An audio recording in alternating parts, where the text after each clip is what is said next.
Welcome back to the Stronger by Science podcast. I'm Greg. And I'm Lyndsey.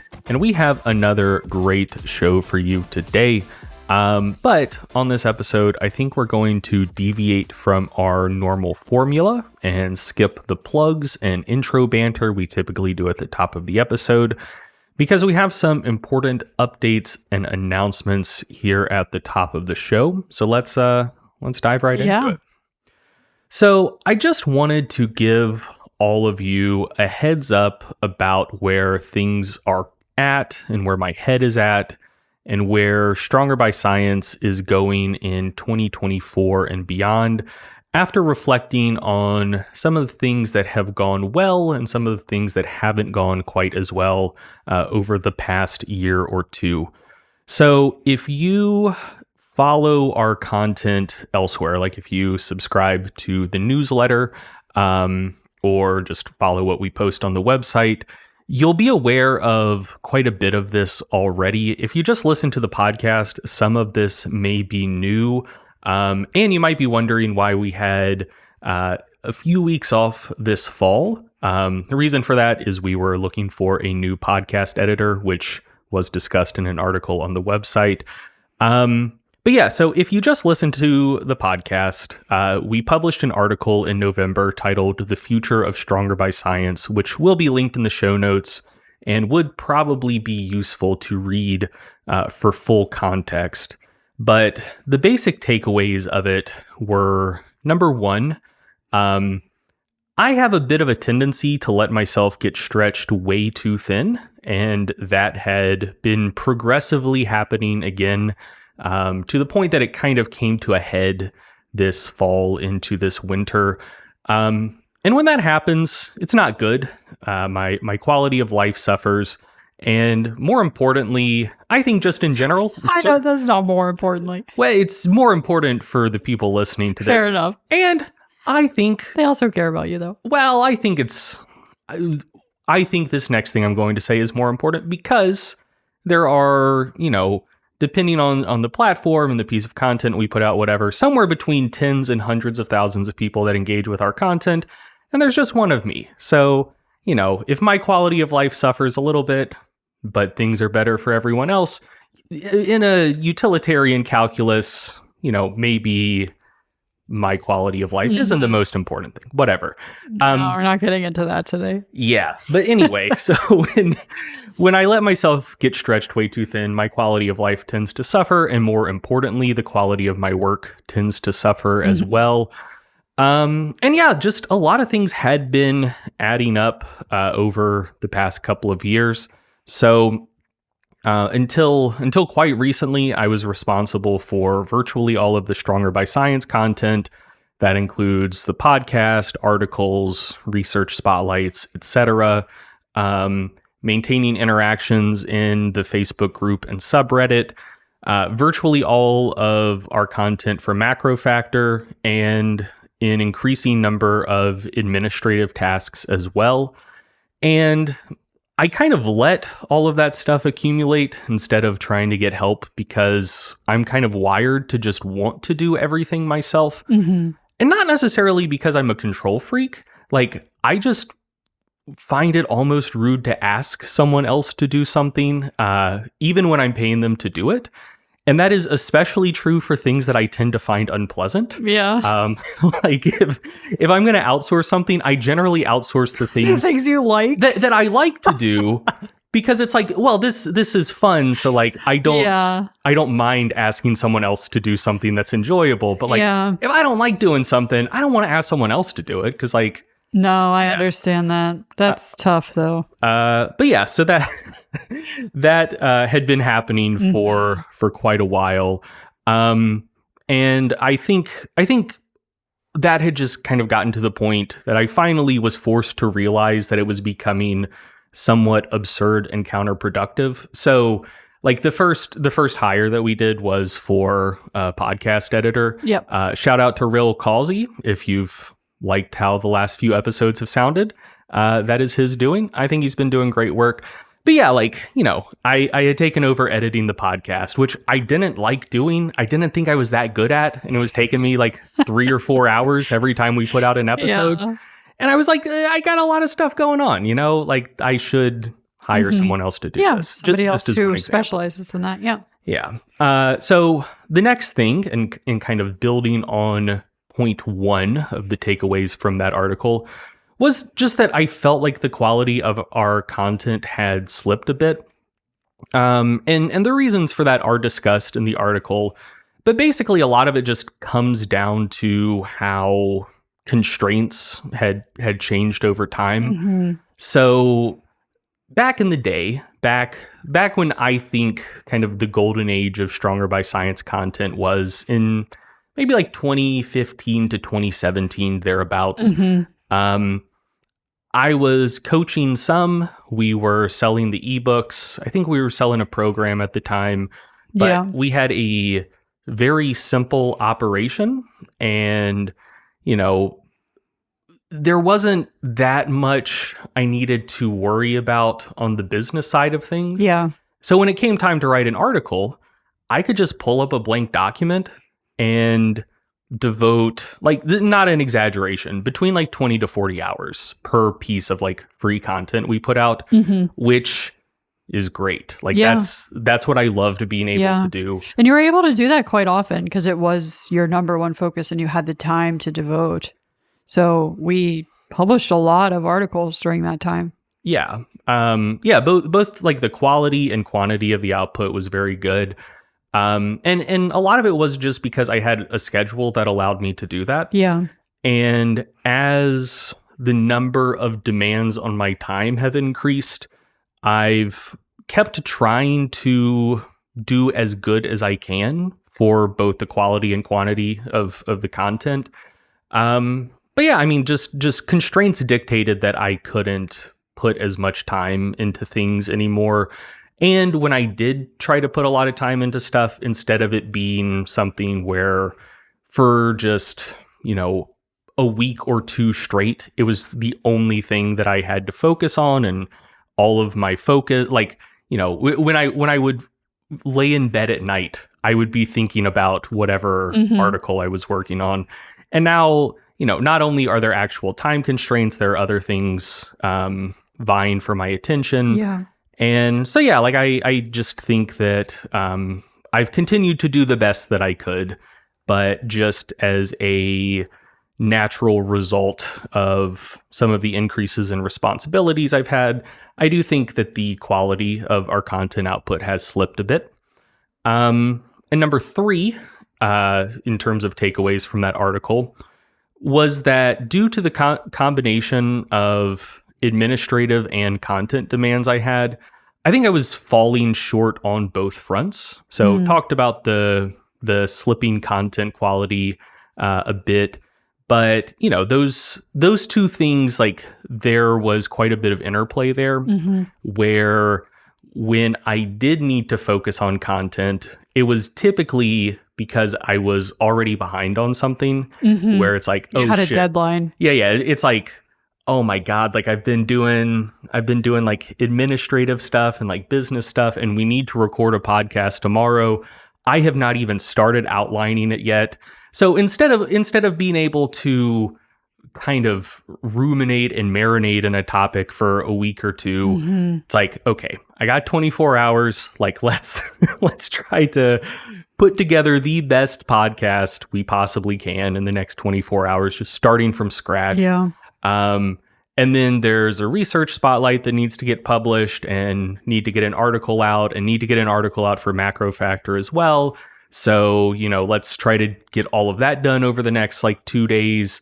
And then I would basically have to turn just everything off, like all distractions, for that time to get all of that done, which was fine. I'd get it done. It would still be of decent quality. But then when I would look at my email again, I'd be 2 or 3 or 4 days behind on shit.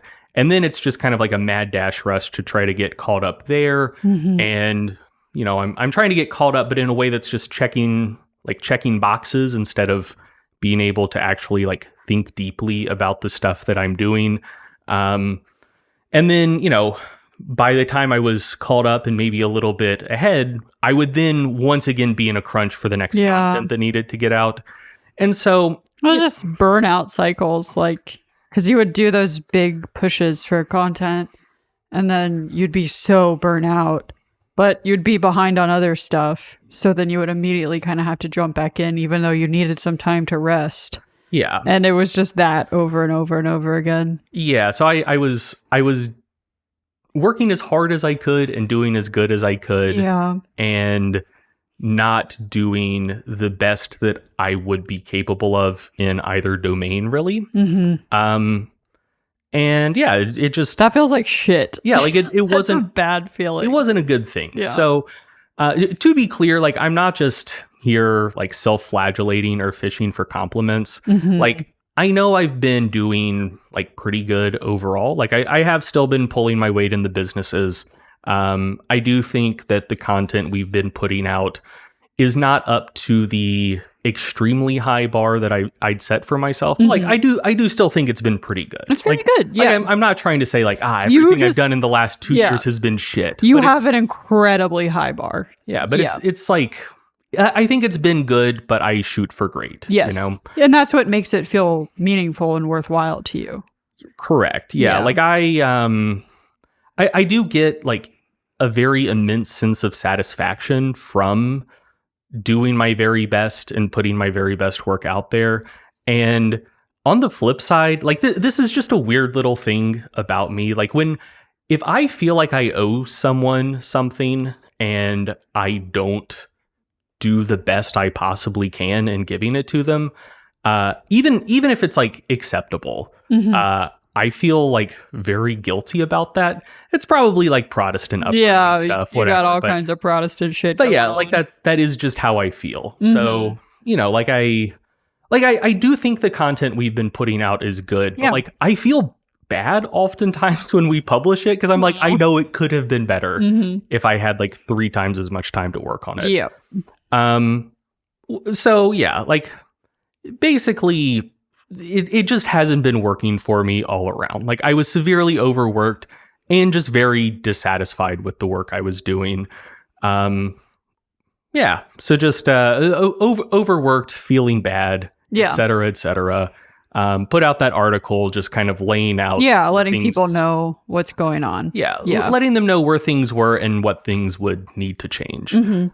But we've been working on the changes. We have, yes. So we have made some changes already, and we're in the process of making some more. And a lot of those changes come down to hiring, because I've been trying to do the jobs of 5 or 6 people. And so that means we probably need to hire 4 or 5 people, you know? So like I mentioned already, we have already outsourced podcast editing. Once again, shout outs to Rill. We've brought on quite a few new moderators for the Facebook group and subreddit, and they're already in there absolutely crushing. We've hired a full-time content person for Macro Factor, that being Lee Peel. Shout out to Lee. Amazing. Yeah. She's been great so far. And if you've been in the fitness industry for a while, like, you know Lee, and I'm honestly flummoxed that we were able to hire her in the first place. But yeah, so that's going very well. And we're looking into hiring some folks to help with some of the administrative tasks that had piled up for both businesses that had kind of fallen on both of us. Mm-hmm. And now on the Stronger by Science side of things, as it relates to you, dear listener, we are bringing on Milo and Pack to work with us full time. Mm-hmm. There is a reason that they were the guests on the last 2 episodes of the podcast. I figure a lot of people in the Stronger by Science audience would be pretty familiar with them already. But, wanted to go ahead and formally introduce them to you guys on the podcast. By the time you're listening to this, they will have already started maybe like a week and a half ago or so. But yeah, so I don't know how many people who listen to the podcast read our emails, follow us on social media. So just announcing it here so you know as well. And so yeah, we're really, really excited about that. And just personally, I don't know if I will ever personally get back to the point where I can spend 90% of my time and brain power on making truly exceptional free content. But Milo and Pack are both very, very smart and very, very talented. And they will be able to devote the vast majority of their time and brain power to making truly exceptional content. And I have absolutely no doubt that the two of them, plus myself, to the extent that I am able to focus on content and contribute to it, I have no doubt that we will be able to not only return to the golden age of Stronger by Science content, but exceed the prior bar that we had set for ourselves, both in terms of quality and quantity of the output. And I am extremely excited about that. So a bit of an announcement for the podcast is this will be the last Lyndsey and Greg episode. Milo and Pack will be my co-hosts starting next episode. And I think you are also not that upset about not co-hosting anymore. Yeah, I'm not that upset about it. I mean, a lot was in flux last year as we tried to sort all of this out, the stuff that you've talked about, and just try to reevaluate where we want Stronger by Science to go and what we want it to look like and how we can do the work that feels the most meaningful to each of us. You know, we've been doing this for over 10 years now. But all that was in flux, but we still wanted to keep releasing podcast episodes because the podcast kind of surprised us with how big of an audience it grew and how devoted the audience was and just how supportive and great everybody has been. So even though we were trying to figure shit out, we still wanted to release episodes of the podcast.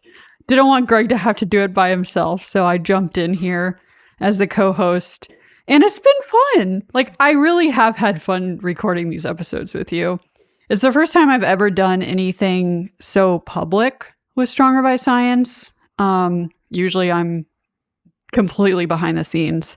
So I really, really appreciated the support I received from our listeners. But I'm not an expert in this stuff. I enjoy talking about it and learning. But now that Pack and Milo will be working with us, I'm definitely excited to hand over the mic to them. They're both researchers in this field, and they're professional science communicators. They are going to have so much more to contribute to the discussions on this podcast than I did, even though I enjoyed what I could do. You crushed it on the aspartame episode, honestly. It almost killed me. I do think that that's the best episode of the podcast we've ever done, and I think a lot of that was due to your journalism chops that you brought to bear on it. Thanks. Yeah, and I had a lot of fun doing an episode like that I could research really heavily and have a lot to say, but that's just not something that is in the cards most weeks. You know, I probably spent 20 hours prepping for that podcast, and I just can't do that. I have other responsibilities with my work, and the podcast, it doesn't make sense for it to be a primary focus for me because it's truly just not where my expertise is. But the aspartame episode was definitely a highlight, and that was a real test to see who the true heads in the audience are, who's going to listen to us talk for 6 hours. I'm amazed that anyone did, honestly. But anyways, Pack and Milo, they're gonna have a lot more to contribute on an episode to episode basis, I think, because they are in the trenches on this stuff. So as they step in, I'll be stepping back into the role that I've had with Stronger by Science for 10 years now, which is just the behind the scenes project management, the marketing, the editing, the design. I'm excited to get back to it. I had fun in my short stint as a podcaster, but it's time I got back to focusing on the things that I think I'm really good at. And I know I'm leaving it in great hands and that you and Pack and Milo are going to have so much fun. And I'll keep listening and I'll be around. I think your great curse is that you're too good at too many things. Like the main things you do for the business, you're exceptionally good at. I do think you have also been very good on the podcast. And so a lot of people will miss you and hate to see you go, but I'm happy for you that you can hand it over, because I know that you did have a bit of like fear and trepidation. Yeah, about I'm an being more extremely public. private person. I don't really want people knowing anything about me or being like a public person on the internet. It terrifies me. So yeah, definitely much more comfortable behind the scenes. Well, I will miss co-hosting with you. I was going to say I'll miss you, but we live together. Yeah, so we'll keep I seeing won't each miss you in other. a general sense. We just don't have to do this together anymore. Yes, but I have really enjoyed this. Yeah. But I am also very excited about the next chapter as well. And dear listener, I hope you are too. So in 2 weeks' time, it will be myself, Milo, and Pac back with the Stronger by Science podcast. Yeah. So hope you'll stick around and give it a listen. Yeah. So with that out of the way, let's hop into the content here. Yeah, we got a full Q&A episode today. This is a Q&A episode, yes. And if you were a member of the Facebook group and subreddit, you would have known that and would have been able to submit questions to the podcast. If you're listening and you're like, damn, I have great questions that I wish would have been answered, and I didn't know that this would be a Q&A episode. Guess what? Check out the subreddit, reddit.com/r/strongerbyscience, or Stronger by Science community on Facebook. So when we do have Q&A episodes, you'll know, and you can get your questions in. But yeah, with that out of the way, let's get into the questions. We have a few audio questions that people submitted to podcast@strongerbyscience.com. We have several from Facebook and several from Reddit. And let's start with at least most of the audio questions first. So here is the first one from Tio. Hey Greg, a quick one from my end. When it comes to researching relatively unfamiliar topics, let's say the impact of collagen on skin aging or maybe air pollution on health, do you have some sort of research framework you follow when tackling stuff like that? Cheers. So that question, how do you go about researching a whole new subject, Greg? This is interesting. I'm interested to see what your answer is, because you do know way too much stuff, and I just don't know how you're getting all that stuff in your brain and when.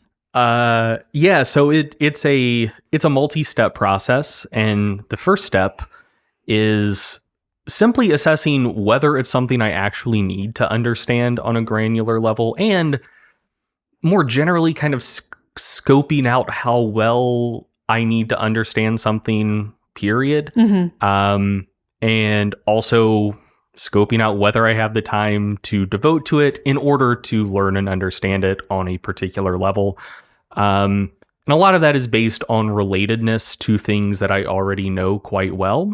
And just like how well I need to understand the topic. So the two examples that Tio provided there were the effect of collagen on skin and the impact of pollution on health, like air pollution on health. And of those two, I would say that if I would need to understand one or the other, I would probably need to understand the effects of collagen on skin, because that's more closely related to some of the things we talk about. And learning something about that may have tangible benefits for other things that I might be interested in. So, I might be interested in the impact of collagen on tendons or ligaments or bone health, potentially, as it relates to exercise. And if collagen is impacting, like if collagen supplementation is impacting skin, that would also be due to collagen synthesis. There would probably be some overlapping pathways there. So, it might behoove me to learn about that. And since we talk about supplements some, and collagen supplementation is popular, some people take it for, muscular connective tissue related reasons, but a lot of people take it for skin related reasons. It might behoove me to try to learn a lot about that. So, I might say, hey, this is something that if I'm going to learn about it, I should learn about it quite well. Mm-hmm. But I might be able to pick it up at a high level quicker than other things because I do already know some stuff about collagen synthesis and connective tissue health. So yeah, that would be, the first step of screening versus the impact of air pollution and air quality on health. I don't know lung stuff quite as well, honestly. Mm-hmm. You have famously bad lungs. I do have famously bad lungs. If on a selfish level, it probably wouldn't be maybe you should. Maybe you should learn about lungs. But that's far enough from my area of expertise and the stuff I talk about that like if I wanted to learn a little bit about it, I would be fine being able to like learn a little about it. So if someone was just like, hey, how much does air quality matter? I could just be like, yeah, if air quality gets bad enough, like it's gonna fuck you up in like some of these ways maybe, but I wouldn't need to know all of the details about it. But since that is less related to things I already know about, getting a moderate level of understanding about that question would probably take me about as long as getting a, close to expert level of understanding about collagen and skin. That makes sense. So yeah, that's kind of the first thing. Try to figure out how much do I need to know and how long do I think it would take me to learn this. Step 2 is if it's something that I do think I need to understand really, really well, like all of the ins and outs, I'm going to look to see if I can find a textbook about it. And, most of the time I'm going to purchase those textbooks. I would never pirate a textbook, but there are places, textbooks are expensive, and I've heard that there are places that one can maybe find, especially like older editions of textbooks for free. Okay. And we don't condone that, but the answers are out there if you're willing to look. Conspiratorial. But yeah, like if I do need to know something really, really, really well, especially if it's a brand new topic that I don't have good like baseline knowledge about already, oftentimes I'll start with a textbook, and sometimes 2 textbooks. Like if it's a big enough topic where there would be like an undergraduate textbook that kind of acquaints you with the topic, and then like a graduate level textbook that would, like a lot of graduate level textbooks are essentially just a series of narrative reviews written by experts in the field that go more into specific research findings, like more granular mechanisms. So depending on how well I need to know something, maybe just like kind of the undergraduate level textbook to get my feet wet, maybe both just to get like super well acquainted with something. And I'm not going to pretend like when I get a textbook about a topic that I'm going to need to put content out about a week from now that I read it cover to cover every single word. But like, yeah, like if you've done like some skimming and speed reading, like, you were a history major in undergrad for quite a while. You know how to skim and speed read. Yeah, that's true. Most you have that superpower. Most of history coursework is just getting pretty decent at speed reading. Yeah. But yeah, so step 2, if necessary, is start with textbooks. And then step 3 or step 2, if I'm not going the textbook route, is actually getting into the literature. And that is generally going to start with looking for 2 specific types of reviews. I'm generally going to look for systematic reviews and or meta-analyses that focus on outcomes. And I'm going to look for reviews, which will typically be narrative reviews that focus on mechanistic underpinnings of whatever the phenomenon is. And this is very important. I look for them and I read them in that order. Outcomes first, then mechanisms. And the reason for that is there's a lot of stuff that looks really good in like in a petri dish or in like rodent research where like they knock out a gene to like test the mechanistic impact of like some particular protein or enzyme on some outcome, that ends up like not really panning out in practice. But like the mechanistic story can be very, very compelling.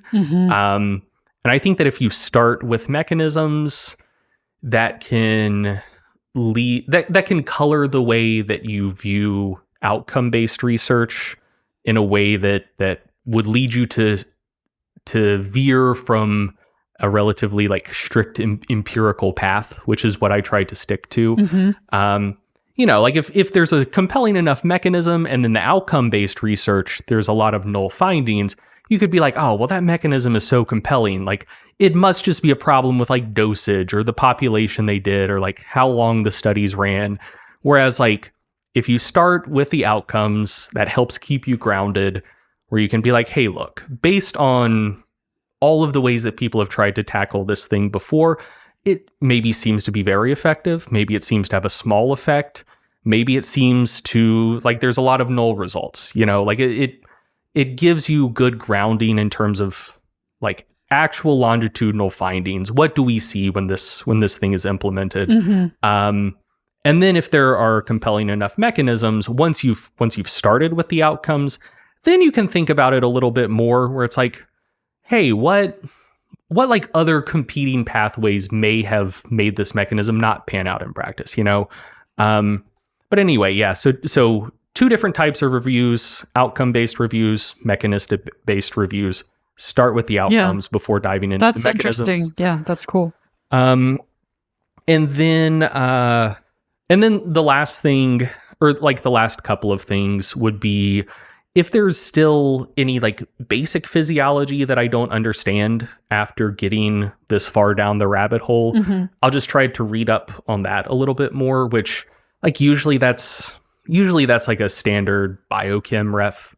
'Cause I mean, there's by the time you're getting into published literature on a topic, research is written for experts in the subfields that care about that research. And so there will be a lot of things that are just taken as rote that don't have to be explained in every paper. Right. And so if you're not, if this is like your first exposure to like an entire field of physiology, you don't have the foundations. Correct. Yeah. So with the example of air pollution and lung health, like there's, I mean, I think that it's almost a matter of like unknown unknowns. Like I don't know that much about the lungs, and so I couldn't even like make a list of just like physiology stuff that I don't know that well about the lungs. But like, I'm sure that there's stuff related to just like the gas exchange between the alveoli and the pulmonary capillaries that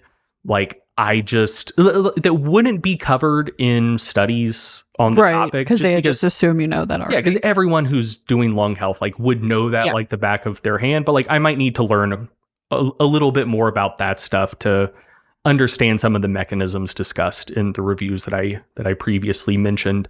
So yeah, read up more on basic physiology if I feel like I couldn't just fully chart out step by step how this thing is working.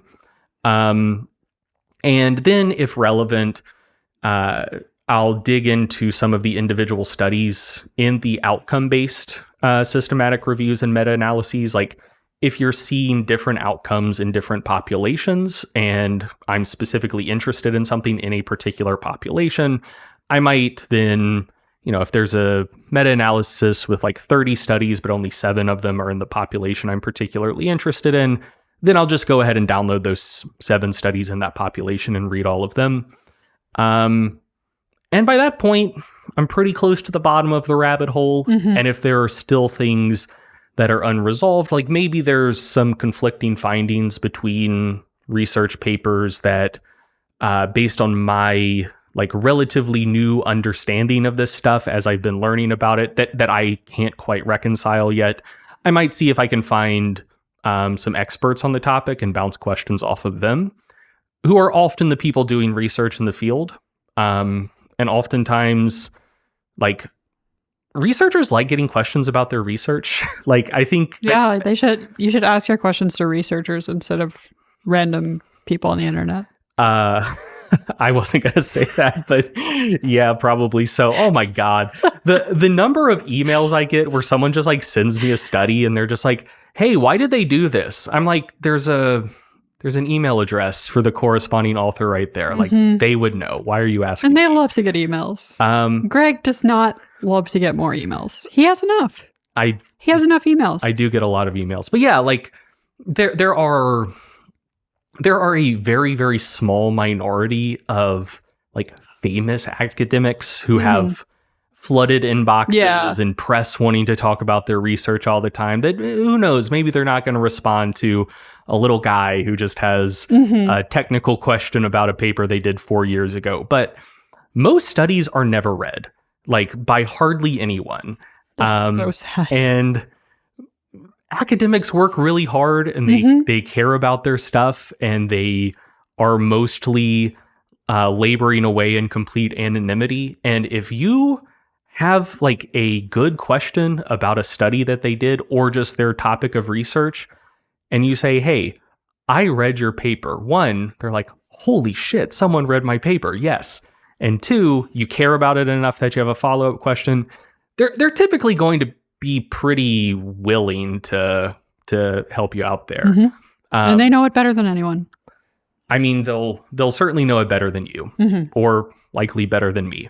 So yeah, that's kind of like the very last step. Like once I've gotten through what is published and I still feel like I don't understand something, it's like, hey, I'm going to ask one of the folks who's, I've been trying to learn about this thing for 2 weeks. They've been learning about it for 2 decades. They're really deep in the muck. Their understanding will be kind of more colored by just like experiential knowledge from like living in the field and doing research on the topic. So yeah, like if I get to the bottom of what is published and I still don't know stuff, ask experts to see if they can help fill in the rest. And that's my topic, or that's my process. And I'll also note, just in terms of what to expect, I think a lot of people are hoping that there is a sort of like fast track process to get to a truly expert understanding of a topic in kind of like a hacked way, like in a accelerated way. Yeah. And I do think that if you go through the process I laid out and, really, really devote yourself to it, I think you can get to a greater than undergraduate level of understanding of a topic in about 2 weeks, which is a lot faster than going through school for like 4 years. But yeah, so much faster. You, to be very clear, will not have expert level knowledge about any topic going through this process in any like reasonable amount of time. Like, true expertise takes years to develop, no matter how efficiently you try to go about developing it.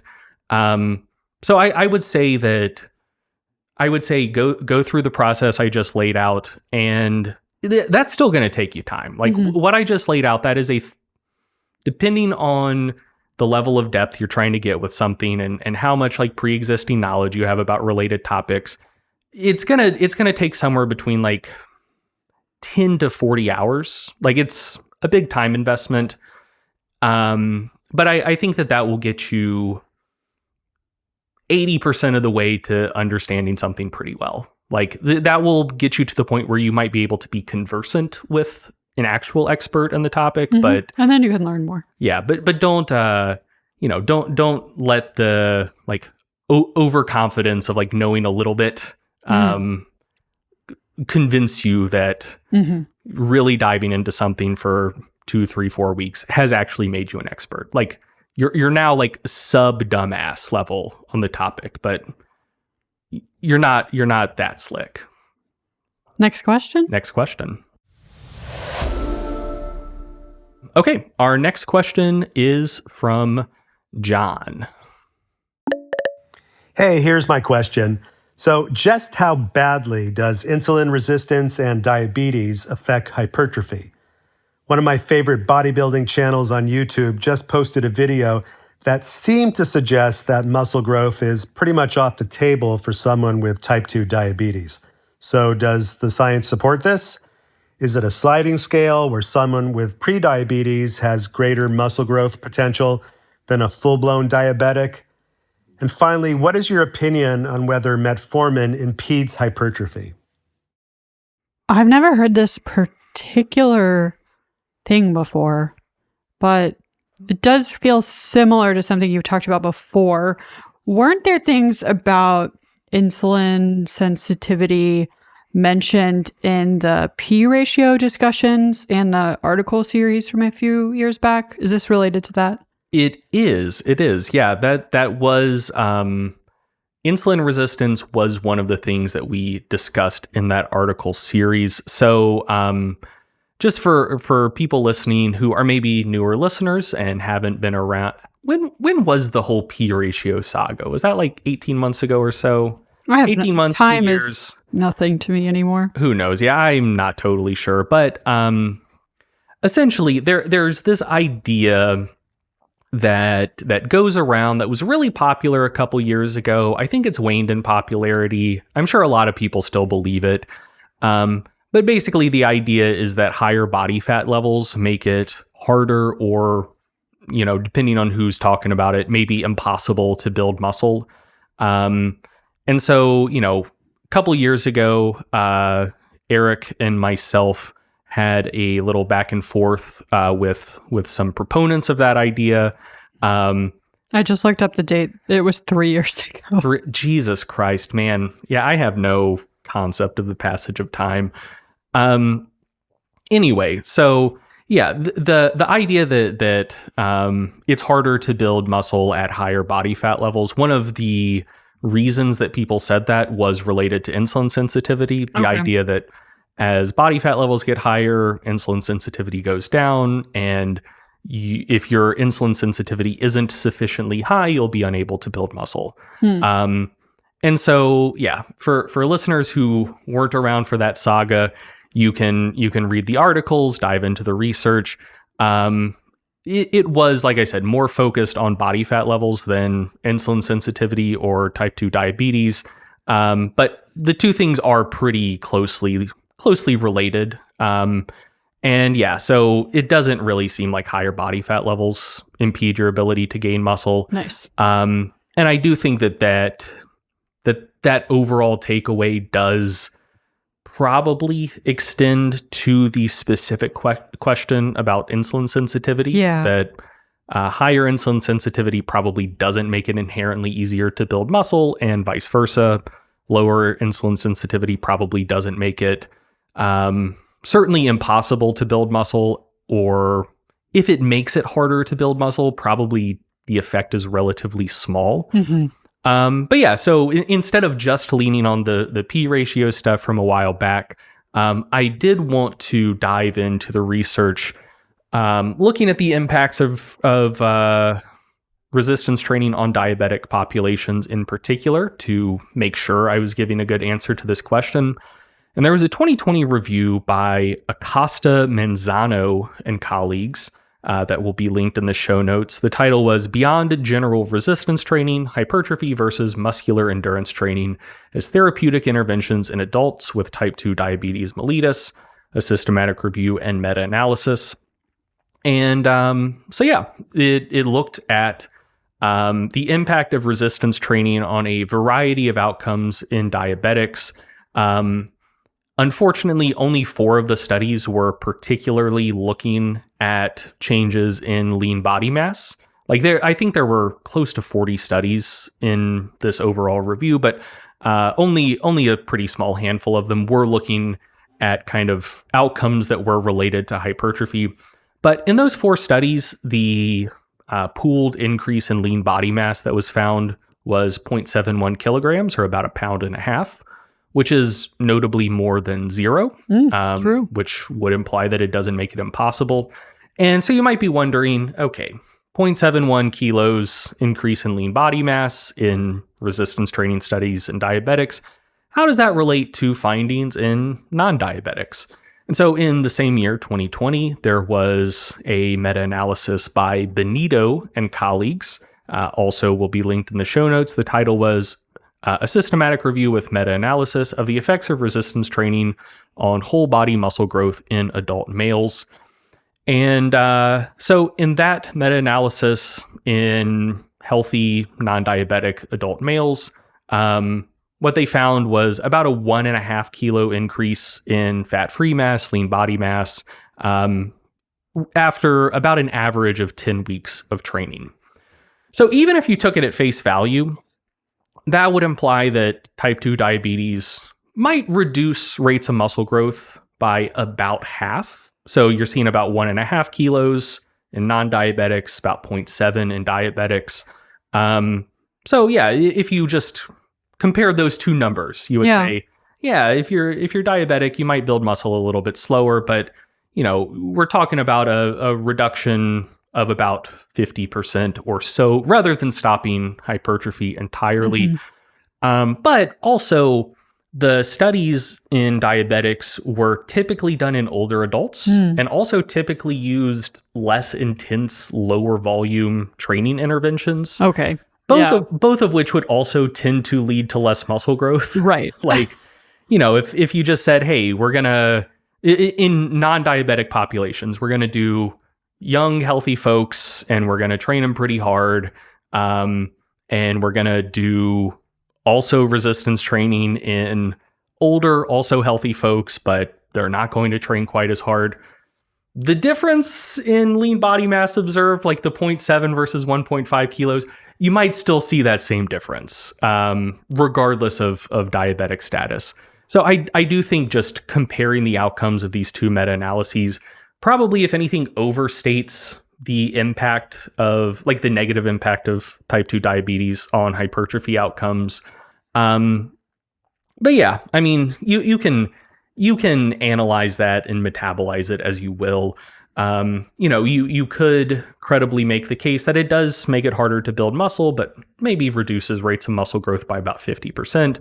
Or you could say, hey, just due to differences in study populations, differences in training interventions, maybe it doesn't impact muscle growth at all. Or if there is an impact, maybe it's smaller than 50%. The research doesn't support the position that it makes it impossible to build muscle, certainly.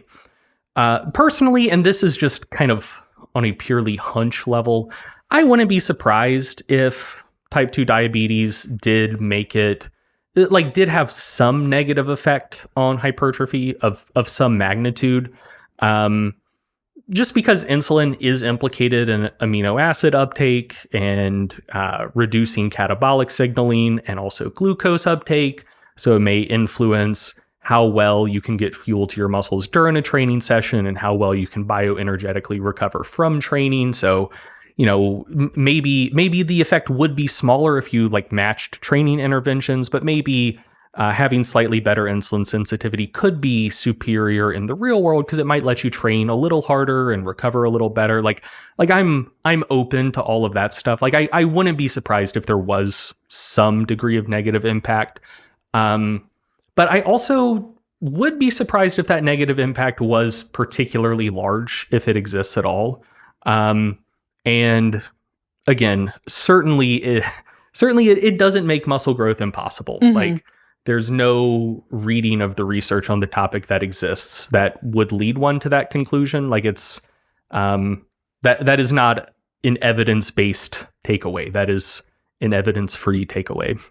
So yeah, if you have type 2 diabetes, maybe there's a negative impact, but it certainly doesn't make muscle growth impossible. And if there is an impact, kind of the upward constraint on how large it is maybe it reduces it up to 50%, although I suspect the negative impact is quite a bit smaller if it does exist. The next part of that question was about metformin, whether that inhibits hypertrophy. Honestly, to answer this, I will first say, now we're talking about pharmaceuticals. I'm not a doctor. I'm not a pharmacist. Take everything I'm about to say with a big grain of salt. None of it should be construed as medical advice, etc., etc. All standard caveats apply. So with metformin, there was optimism that it would actually help hypertrophy. Mm-hmm. So there was a study protocol that that actually got quite a bit of buzz on social media a few years back, I think 2017, Which is kind of funny because like a lot of studies themselves are never read by anyone ever. So the fact that like a protocol for a study, like the study hadn't even been done yet, but just researchers were saying, hey, we're pre-publishing this protocol about a study we're going to do. It got a lot of shares on social media, made some waves. And it was basically proposing that metformin might improve muscle growth in people with poor insulin sensitivity. So that protocol will be linked in the show notes. Title was Metformin to Augment Training Effective Responses in Seniors, parentheses, Masters, Study Protocol for a Randomized Controlled Trial. Anyway, so they published the protocol, then they did the study, then that study was published in 2019. And contrary to expectations, metformin did actually have a negative impact on muscle growth. So that study will be linked in the show notes. Title was, it's the Masters trial. If you just search the Masters trial PubMed, I'm sure it'll pop up. Or again, just look in the show notes. It'll be linked. And so metformin didn't like ameliorate the hypertrophic response altogether. The people who were taking metformin and lifting did still gain some muscle, just not quite as much muscle as the people who weren't taking metformin. So it did still seem to have, it did seem to have a net negative effect. In terms of why that is, the kind of go-to mechanism would be related to AMPK phosphorylation. Not to get too into the weeds, but AMPK and mTOR, if you want to massively oversimplify things, AMPK is sort of a master signaling regulator for like aerobic adaptations to exercise. And what metformin does is it upregulates AMPK signaling, and like an increase in insulin sensitivity is downstream of that AMPK upregulation. And so in some contexts, AMPK can have an antagonistic effect on mTOR. And again, massively oversimplifying, mTOR is kind of like a master regulator of kind of the upstream part of the hypertrophy signaling cascade. So, you know, if metformin has a negative effect on muscle growth, it's probably its effects on AMPK antagonizing the mTOR pathway, kind of blunting those hypertrophy responses. There's been some subsequent research looking at the transcriptomic effects of metformin on like intramuscular signaling, you know, finding that it impacts some of that stuff. There's also some rodent research, at least, suggesting that it may upregulate myostatin levels and downstream myostatin signaling, which can have a negative effect on hypertrophy. So, yeah, if metformin does negatively affect muscle growth, those are some of the current suggestions for like mechanistic explanations for why that would be. But there is also still some optimism in the research and medical community that despite that, metformin could still have positive effects on healthy muscular aging. Like it might make it a little bit harder to build muscle now, but it might help preserve muscle function into older age in people who are insulin resistant. And also, to make this extremely clear, there's not a ton of research on it yet. Like there's the Masters trial, and I think there may have been one other paper looking at the impact of metformin on training adaptations. And so that's why I'm saying, like, if it has a negative effect, here are some of the mechanistic explanations people are working with now. But I still wouldn't even be like positive that it has a negative effect. Again, just because we're dealing with a very, very small body of research. Mm-hmm. But the research currently does suggest that it may have a small negative effect on hypertrophy outcomes. But it does also improve insulin sensitivity. Like it is a go-to treatment for type 2 diabetes, especially like early stage type 2 diabetes, for a reason. And that's because it works really well for that purpose. And even if it does negatively affect hypertrophy outcomes in the short term, due to its positive effects on insulin sensitivity, it could still improve healthy muscular aging in the longer term. So Yeah, I'm not here to make any recommendations about whether fucking anyone should or shouldn't take metformin. But yeah, I mean, it may negatively impact hypertrophy, but we would need more research to confirm that for me to be like super confident that it does. Mm-hmm. Okay, I think that answers that question. So let's move on to a question from Alexander. Hi guys, so I was reading sort of an old article titled Size versus Strength, How Important is Muscle Growth for Strength Gains? And in it, Greg, you write about how one of the contributors to strength gains over time is the effect hypertrophy has on the moment arm of our muscles, and how as those muscles get bigger, that moment arm becomes longer and more advantageous. And so I guess I was just wondering, does that sort of mean, as sort of an extension from that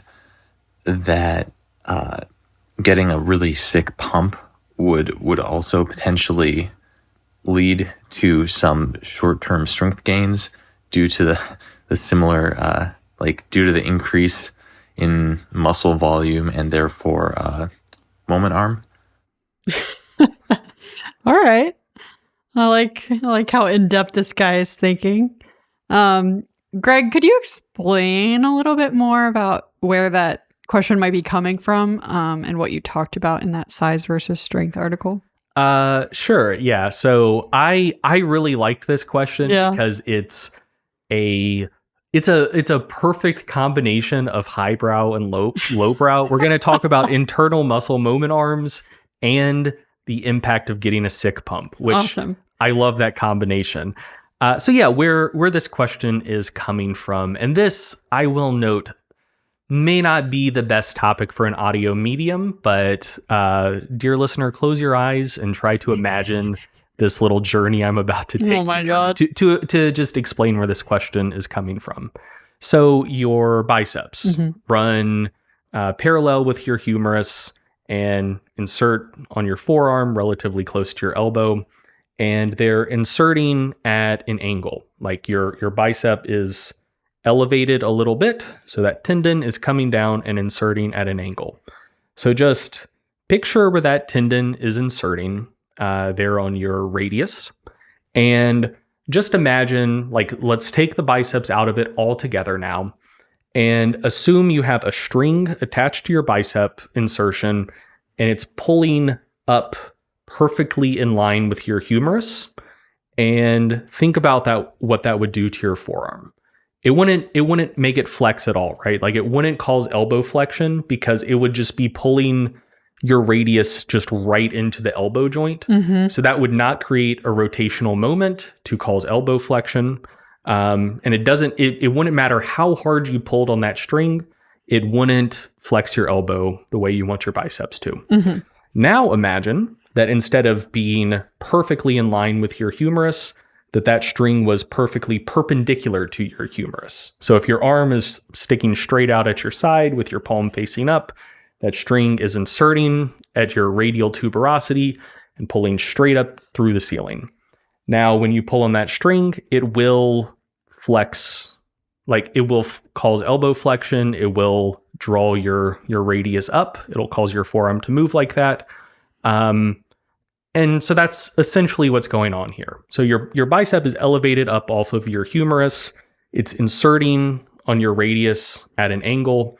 And at least for getting elbow flexion started, the steeper that angle is, so the closer to being perpendicular, in this case, being perpendicular to your radius, the more a given linear contraction of your biceps will contribute to creating rotational moment at the elbow joint. Okay? Makes sense? It does make sense. Okay, so as muscles get bigger, like as your biceps and your brachialis get bigger, they go from being down closer to the level of your humerus to being more elevated. And if you picture the tendon kind of coming out right out at kind of in the middle of the end of that muscle, the bigger your muscles are, the less acute that insertion angle would be.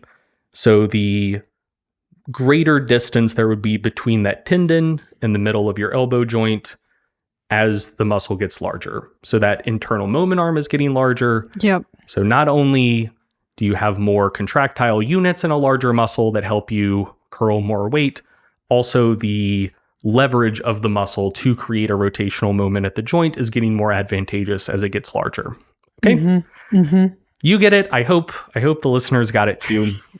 So that's kind of the basis of this question. Yeah. Like it's a physics question. That internal moment arm gets longer, more advantageous as muscles get larger. So he's asking, would that also apply to getting a really sick pump? Your muscles getting larger because of a pump. Yes. Yeah.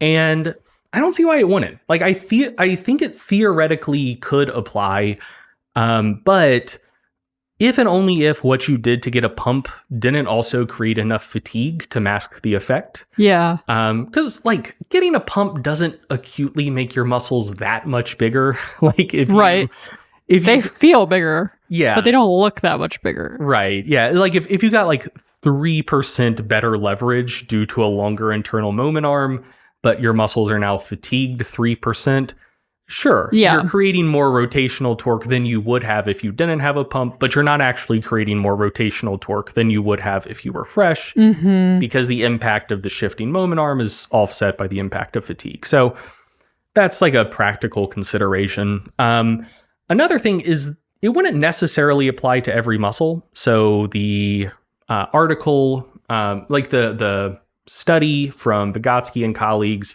linked in the size versus strengths article was modeling things in terms of the biceps. And, the verbal explanation I just gave was also in terms of the biceps. But not every muscle has kind of that same architectural relationship with the joints that it crosses. Yeah. So, for example, think about the hamstrings and how they insert on the ischial tuberosity, like they're at the bottom of your pelvis. And they're basically just coming straight up and inserting there. So if you got like a sick hamstrings pump, that's not necessarily going to change the leverage your hamstrings would have for creating hip extension. It might have a positive impact on the leverage they could create for knee flexion. Yeah. Much in the same way like the biceps or elbow flexion. But get a sick hamstrings pump, that wouldn't necessarily change those internal moment arms for hip extension the same way. So, if this did apply, it wouldn't necessarily apply to every muscle equally. And kind of going a level up and back to physics, it also wouldn't affect all like joint ranges of motion the same way. So, you know what? I'm not even going to try to talk people through this. You can model it out for yourself or kind of like draw something to like help you think through this. But essentially, it would have a larger effect in more extended joint positions and less of an effect or potentially even a negative effect on more flexed joint positions. And like if you've done a set of curls to failure and like gotten a sick pump, you've probably even felt this. Like if you're doing preacher curls, as you get fatigued, like you can get it, like you can start the curl. Yeah. But then like the lockout, which is like really easy on your first couple of reps, gets harder and harder and harder as you get more and more pumped. And I think part of that is just the muscle itself is larger. And so there's kind of more compression between the biceps and the forearms. I wouldn't be surprised if part of that as well, though, is just that pump impacting like leading to a less advantageous internal moment arm for elbow flexion at high degrees of elbow flexion as the pump occurs. So yeah, like it would generally have a larger positive effect at more extended joint angles than more flexed joint angles. In the case of flexors, it would be the opposite for extensors. So like triceps, everything I just said, flip it around, flip it and reverse it.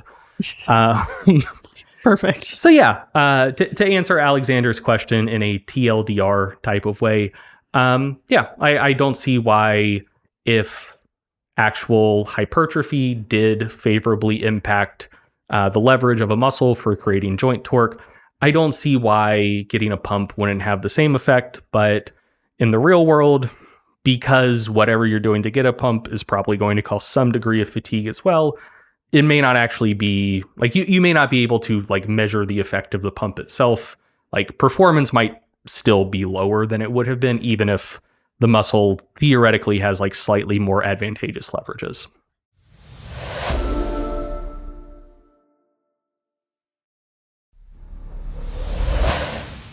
Okay, that is it for the audio questions. Let's move on over to Facebook. Yeah, so for these were text-based questions, so I am going to read them. So our first question is from Connor Smith, and Connor asked, you've talked in the past about half-life and clearance rates for common stimulants like caffeine and nicotine, and how they can affect things like sleep quality. Are these rates largely independent of each other, or are they each metabolized more slowly when they're both in your system? Is the same true for other stimulants like ADHD medications? Oh, man.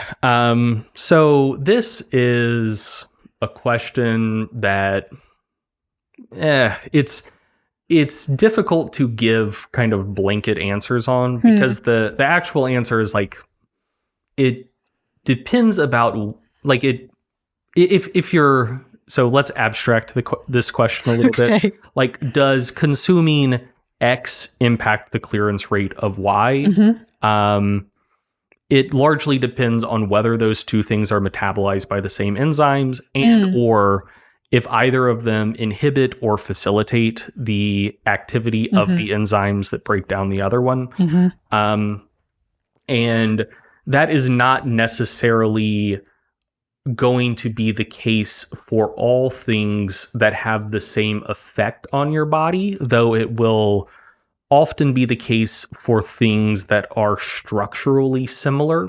And things that are structurally similar do often also have similar impacts in your body, but not always. Yeah. So with respect to stimulants, caffeine, nicotine, and amphetamine are all like structurally quite dissimilar. So like they have net stimulatory effects in the body, but they have slightly different mechanisms of action, and they are just shaped kind of dissimilarly. So they're largely metabolized by different enzymes.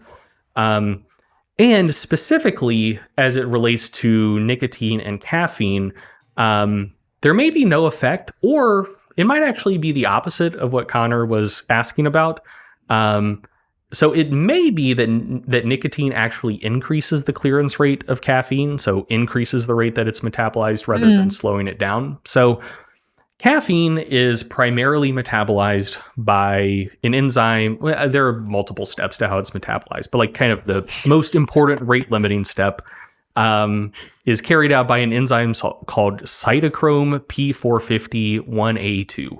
So when people talk about being a fast versus slow metabolizer of caffeine, and if you read research on that, that's generally what they're talking about. They're looking at allele variants of the CYP1A2 gene, which is what codes for this enzyme. And just like a particular allele codes for a version of the enzyme that breaks down caffeine faster than the other version of the allele. Right. And so if nicotine was also primarily metabolized by CYP1A2, then you might expect there to be some competitive inhibition. So both of them kind of competing for the same enzyme, and so both of them being ingested together, slowing down the clearance rate for both. But that is not the case. So nicotine is primarily metabolized by two other members of the cytochrome P450 superfamily of enzymes, CYP2A6 and CYP2B6, and a couple others, but those are the two biggies. So yeah, they're not going to interfere with each other by competing for the same enzymes. Nice. However, nicotine, like I said, may actually, instead of like slowing down the clearance rate of caffeine, maybe speed it up.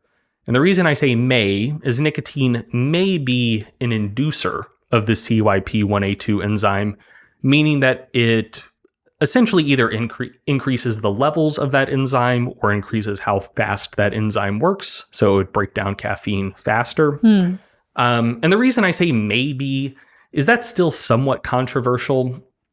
And essentially, so cigarette smoking, is, like the act of smoking cigarettes definitely induces the CYP1A2 enzyme. Like it speeds up how quickly it works. Okay. But it's not entirely clear whether that's due to nicotine itself or due to some of the other combustion products of smoking. Yeah. And I think the way the research is currently leaning is that nicotine per se is not the inducer, but it's rather the combustion products of smoking. I see. But I think that's still somewhat controversial. Like, I don't think it's fully settled. So probably caffeine and nicotine have no effect on the metabolism rates of each other. But if there is an effect, it may be that nicotine speeds up how quickly caffeine is metabolized. Like I said, it is probably more the combustion products than the nicotine itself. But yeah, so like if you've ever heard, for instance, that grapefruit juice increases the half-life of caffeine, it's like a similar type of effect, but in reverse.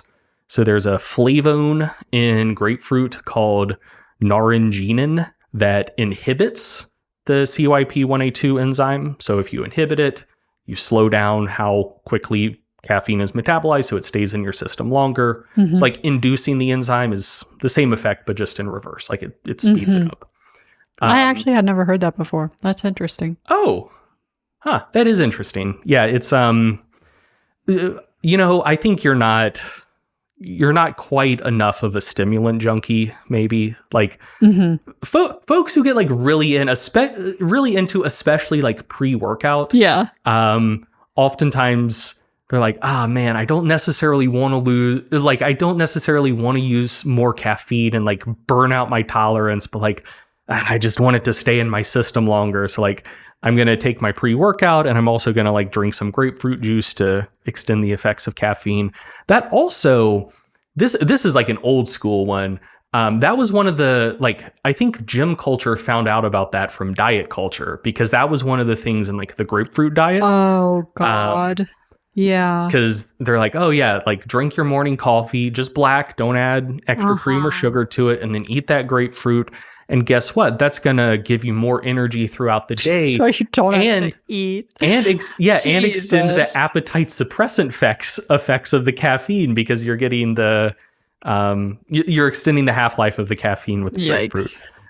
Anyway, so yeah, that's just like, that's a tidbit that I think may have been more known 10 years ago. Like, that's interesting. When the grapefruit diet had previously been more popular. But yeah, so grapefruit diet was popular like 30 years ago, Greg.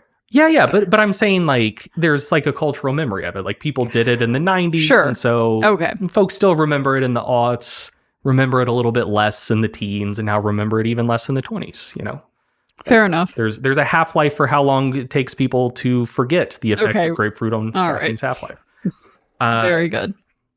So like this, like the same general principle applies to other stuff as well. Yeah. So like a lot of drugs, will kind of say on the packaging, or like your doctor or pharmacist may tell you like, don't consume this with cruciferous vegetables or grilled meats or licorice. And it's for that reason. So CYP1A2 is involved in the metabolism of a lot of stuff, and in particular, a lot of drugs. Hardworking. So cruciferous vegetables and grilled meats are CYP1A2 inducers, whereas licorice is like a crazy strong CYP1A2 inhibitor. All of which is to say that the inhibitor bit is like, if you're on the tip of just drinking grapefruit juice to extend the effects of caffeine, if you really want to extend the effects of caffeine, eat some licorice instead.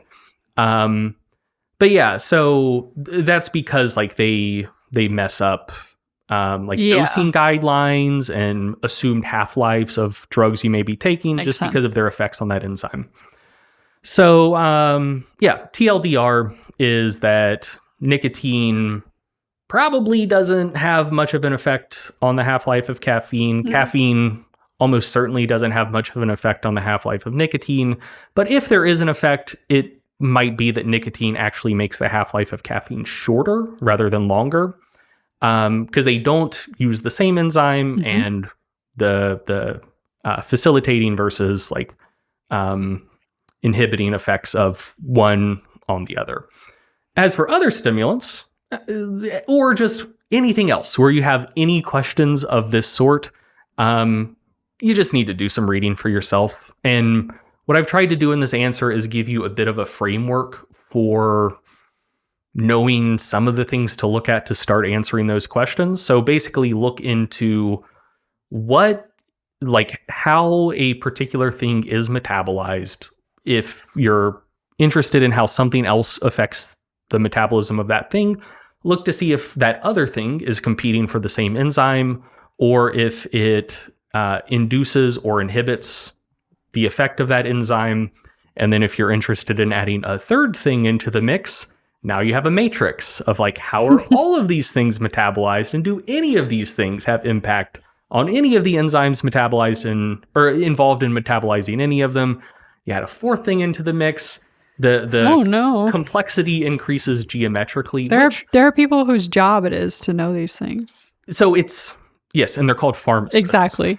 And not only is it their job to know these things, but like, it's complex enough that even they often aren't expected to actually know these things. Like right. You can't memorize every possible permutation. They have software. Yeah. Where you put in everything someone's taking, and it hits them with all of those interactions that, nice. Again, there are too many for like anyone to keep in their mind.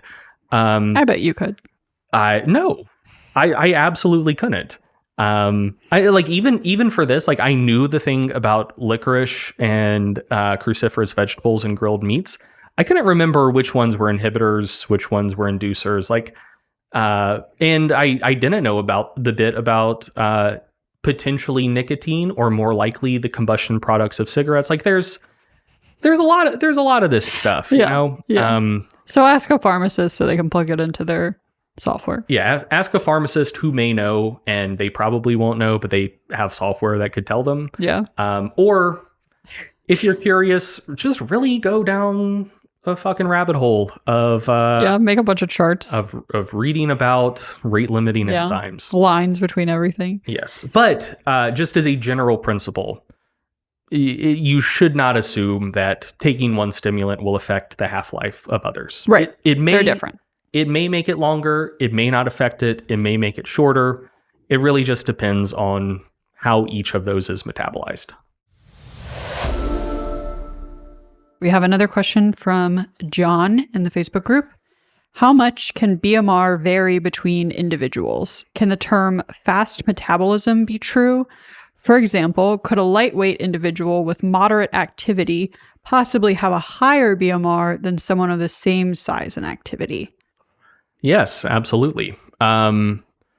So I wrote an article for the Macro Factor website that will be linked in the show notes. The title was, "Do people really have, quote, fast metabolisms or, quote, slow metabolisms?"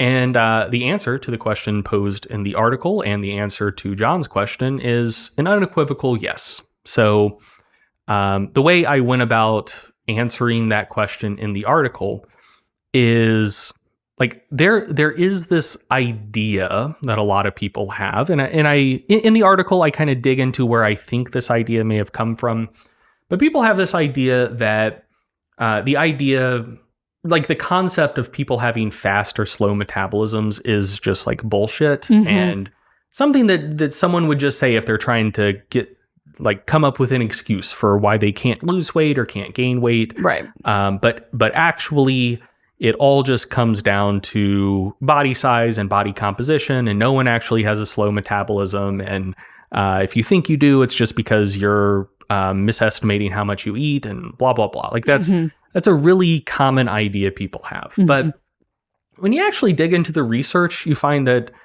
no, there is a ton of variability there. And so the way I went about answering that question in the article is essentially just looking at the accuracy and individual level variability in the accuracy of BMR prediction equations. Because essentially what those are, the whole point of them is you actually measure someone's BMR, usually using indirect calorimetry, like looking at gas exchange when people are in a rested state, and you measure a bunch of things about them, like height, weight, age, sex, whatever, sometimes body composition, various components of body composition, maybe throw some circumference measurements in there. But essentially you're trying, and then you develop a multiple regression equation to say, once we account for these differences, like once we essentially to be able to compare apples to apples, like for people of a particular body composition, body size, activity level, sex, age, whatever, what would we predict their BMR to be? And then you plot those predictions against their actual BMRs, and you can look to see how well your equation is performing and just how much spread there is of those errors from the predictions. And what you tend to see is that like confidence intervals for those like individual level errors, essentially saying for two people of the same size, same activity level, same body composition, whatever, how much faster or slower might their BMR be from what we would predict it to be given all of the variables that go into this equation. And what you tend to see is that the confidence intervals there tend to cover a range of around 800 calories.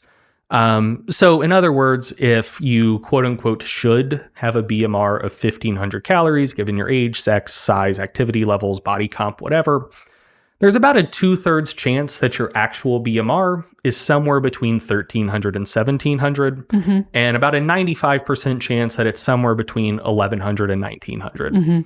And that will be roughly normally distributed. So there will be more small errors than like super large errors. But also when we're talking about 95% of individuals, we're not even talking about outliers.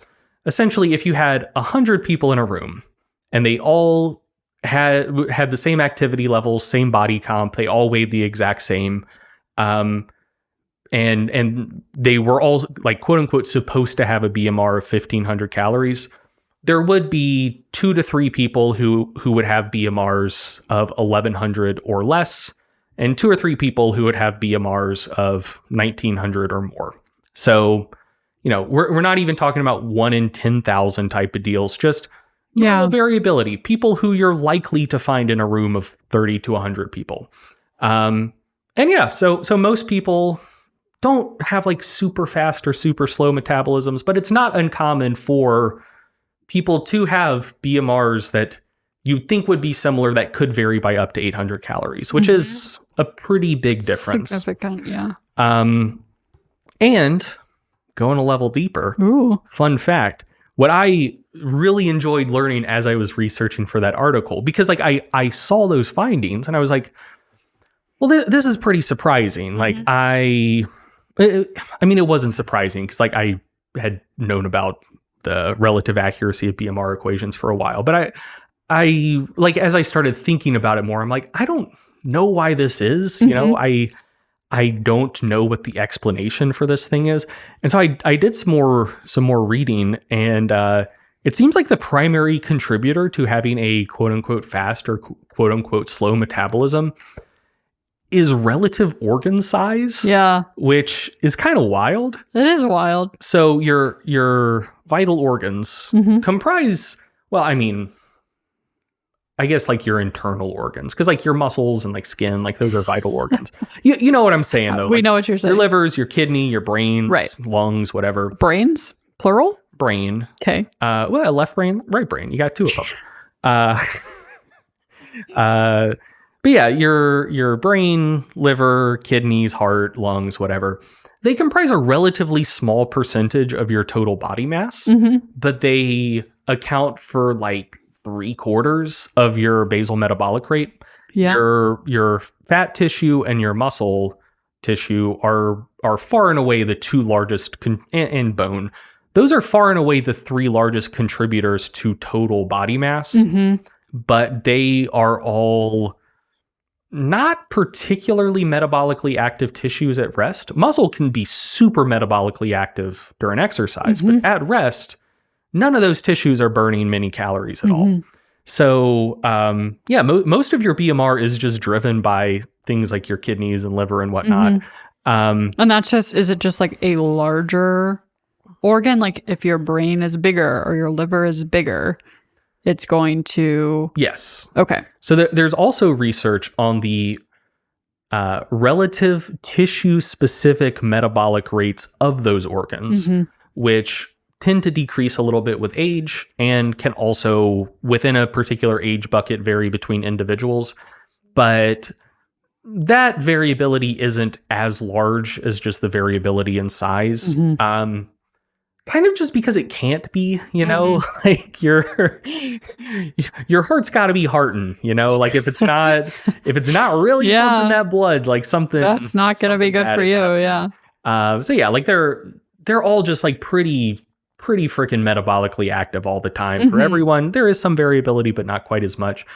But yeah, like in general, bigger people tend to have larger organs, but it's nowhere close to a 1-to-1 relationship.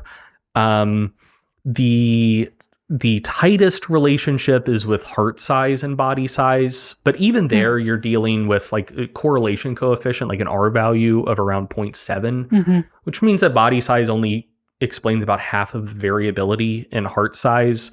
The impact of like the correlation between body size and like kidney size or liver size or the size of like pretty much any other organ is considerably lower. But you probably haven't had a full body MRI to estimate the volume and therefore the mass of all of your internal organs, I would assume. And so what BMR equations do is they tacitly assume that all of the metabolically active tissues that are contributing to basal metabolic rate scale 1-to-1 with body size. Like body size is a proxy for the size of all of the things in your body that are contributing to basal metabolic rate. And body size is a pretty good predictor of fat mass. It's a pretty good predictor of muscle mass. It's a pretty good predictor of bone mass. None of which are all particularly metabolically active. But organs are a wild card. Yeah, then the tissues that are contributing the most to your metabolic rate aren't as strongly associated with body size. Chaotic, I love them. All of which means, yeah, like two people of the same size could have very different BMRs. Like one could have a quote-unquote fast metabolism, one could have a quote-unquote slow metabolism. And if you knew that one of them had a fast or a slow metabolism, you can make predictions about their organ sizes from that information, which is like kind of creepy. Want to creep somebody out, yeah. Like if a BMR equation says that someone should have a BMR of 1,300 calories, and you get a mask on them, you do some gas exchange, you measure their BMR, and instead of 1,300, it comes out at 1,800. You could be like, I bet that person has particularly large kidneys for their overall body size, or like a particularly large liver. Interesting. So yeah, I hope no budding Hannibal Lecters are listening to this, but if there are any, don't give them any advice. I mean, whatever. We can't be held liable for this. But look, if you want to enjoy someone's liver with some fava beans and a nice glass of Chianti, maybe try to get a job in a metabolism lab and Jesus Christ. Look for people whose BMRs are way higher. Playing the long game. You think they should be. Oh my God. Anyway, TLDR, to answer John's question, yes.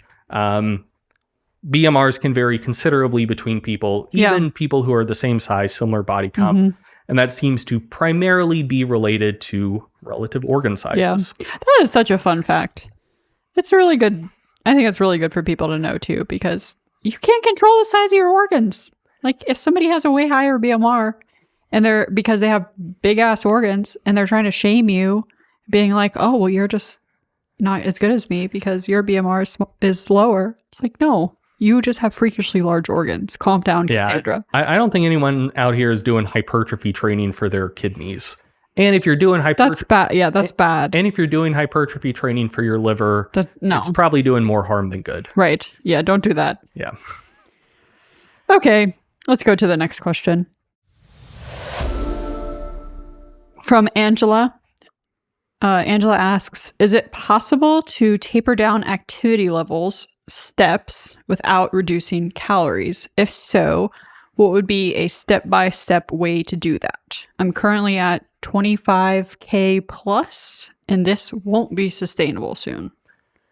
Yeah. It's a lot of steps. I can imagine that does sound like a lot of steps. Take a long time to get them in. But yeah, so to answer your question, Angela, is it possible to taper down your activity levels without reducing calories?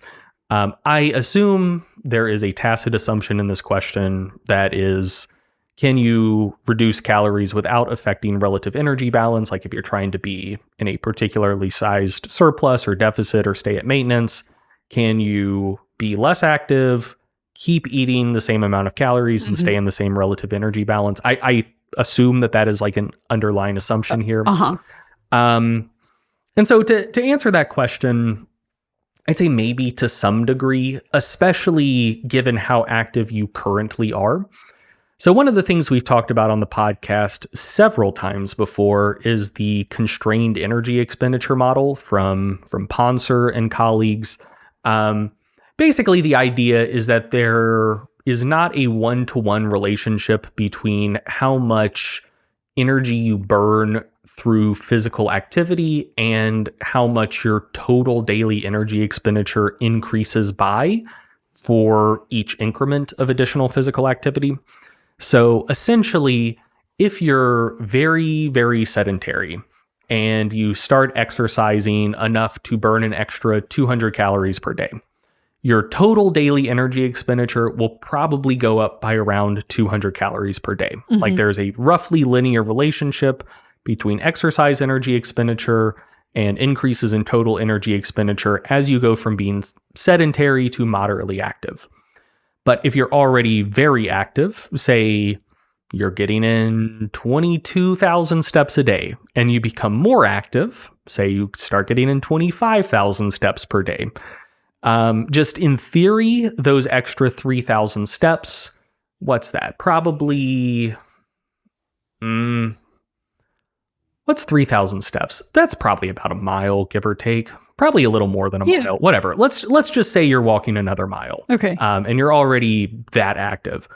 For an average sized person walking a mile, that level of activity should burn about 100 calories for active energy expenditure. But if you're already that active, it will probably increase your total energy expenditure for the day by less than 100 calories. And if you're super, super active, the net increase might only be like 30 calories or something. So since you are already so active, if you stepped back from 25,000 steps per day to 20,000 steps per day, say the total energy that you're burning through activity, like it would be less than this. But theoretically, let's just say it goes down 500 calories per day. You probably wouldn't have to reduce your energy intake by 500 calories per day because your total daily energy expenditure probably wouldn't go down by 500 calories per day, might only go down by 200. So you would still need to reduce your energy intake, but only by about 200. So yeah, that's the first part of the answer to that question. Essentially, the degree to which you would need to reduce your energy intake would be disproportionately low relative to the amount you reduced your activity levels because you're already so active. That would be that's what I would anticipate. But the next kind of level to this answer is that you probably will need to reduce your energy intake, but if you do, it probably won't actually affect your perceptions very much.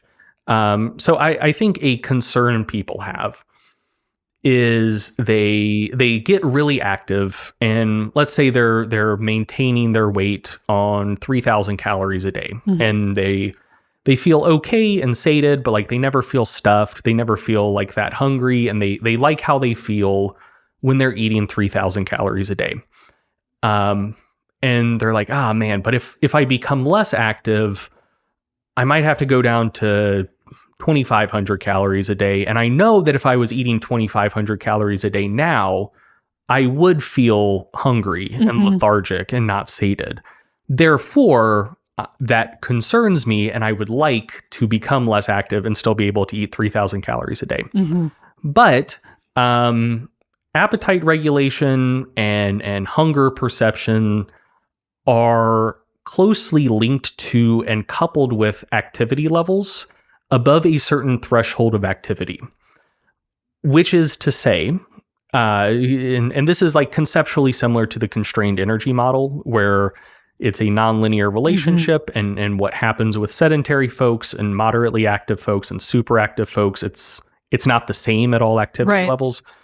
So people who are somewhere between moderately active and very active, there's good coupling between hunger perceptions and appetite regulation signals and energy expenditure. So if you are currently maintaining your weight on 3,000 calories a day and you're super active and you become less active, but you're still quite active, and now you're only burning 2,500 calories per day, and so you need to eat 2,500 calories per day to maintain weight.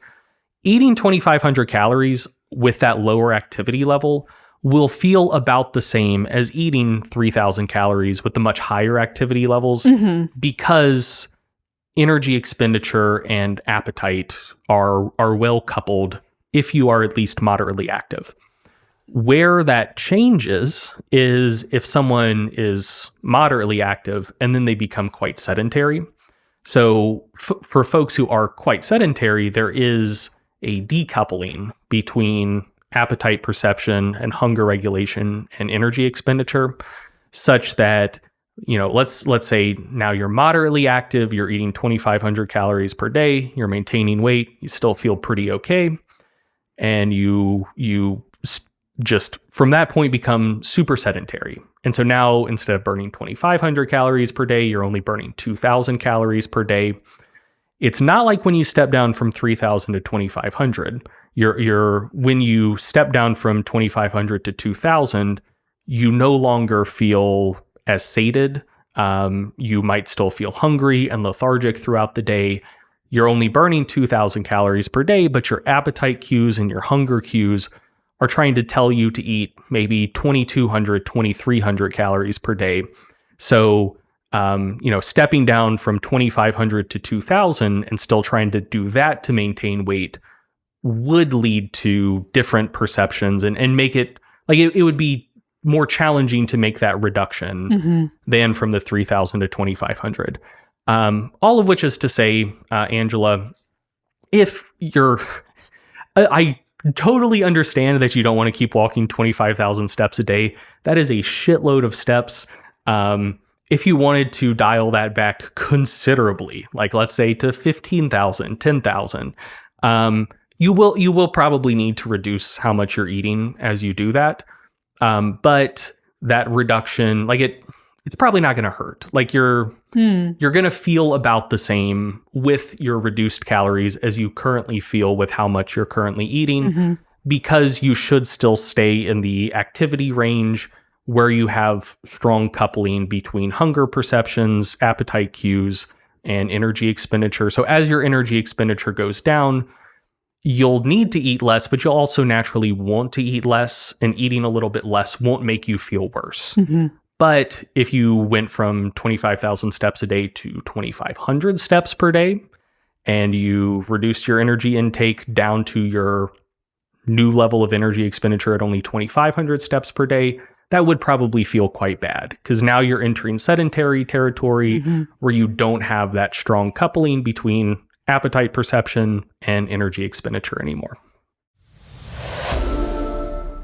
All right, moving over to Reddit, the most upvoted comment on the Q&A post, and this got more upvotes than any comment got liked in the Facebook group as well. Most popular thing across either community was from Pokin Pinoy, just saying, all we like Lyndsey. Lyndsey, the people have spoken. So how will you answer for your crimes, abandoning the audience at this time? Well, I talked about it at the beginning. I feel like I have a good reason, and we have a plan for people to take care of the audience moving forward. I feel like no one is more heartbroken about this than my dad. That is so true. Which honestly makes me a little sad. He loved the podcast so much while I was on it. I don't think he's going to keep listening, honestly. But I'll just say it's very nice that this was the most upvoted comment. And as I said at the beginning of the podcast, I'm very grateful for the support that I've received. But you specifically asked people if they had any questions for me, and there were none. That is true. That is true. So, like, I don't have anything happening here. There's nothing for me to do here other than just kind of go back and forth with you, which I've been happy to do. But I think the audience will get more out of people who can answer these questions in a similar level of depth that you can. So I guess that's my answer to the alleged crimes. Yeah, that's fair enough. What you did mention though about Rick, since this will be the last episode of the podcast you ever listen to, just wanted to give you a quick shout out. Shout out Rick Rubel, best father-in-law a guy could ask for. You raised a heck of a woman, and go Bucks. Okay, let's move on to the first actual question from Reddit. I'll read this question. How do you incorporate plyometrics and explosive training for jump height? For example, basketball athletes in the off season. Is it a separate block from hypertrophy and strength, a separate day in hypertrophy and strength blocks, or something else? Yeah, it's hard to just give like a flat blanket answer to this question because it's going to depend on several things. One is, what sort of sport training are they currently doing? So the question says basketball athletes in the off season, but oftentimes there's not really an off season. You go straight from school ball to AAU, and then, maybe you have like an off season that you just need to recover for like a month before the next season starts back up. So, you might consider one of those your off season, but you're still doing some stuff. Or if you do have an off season, you're still like going to camps. There's summer ball, like there's practices going on. Is this for professional athletes? You're talking about like high schoolers. Well, but I'm just playing the numbers here. There's You don't think this guy on Reddit is training professional athletes? I strongly assume they aren't. Fair enough. If you're talking about training athletes and you're a coach, you're typically talking about training high school athletes. That's the bread and butter of the athletic training industry. But yeah, oftentimes there's not a true off season. Like basketball players are typically playing ball year round. And whether or not that's in some sort of competitive league, they're at least getting to the gym, working on some skills, playing pickup ball. And that's going to be relevant for what sort of plyometric training they can do and benefit from, because basketball is a very plyometric sport. Like, you're hitting jump shots, you're jumping for rebounds, you're jumping to try to block people.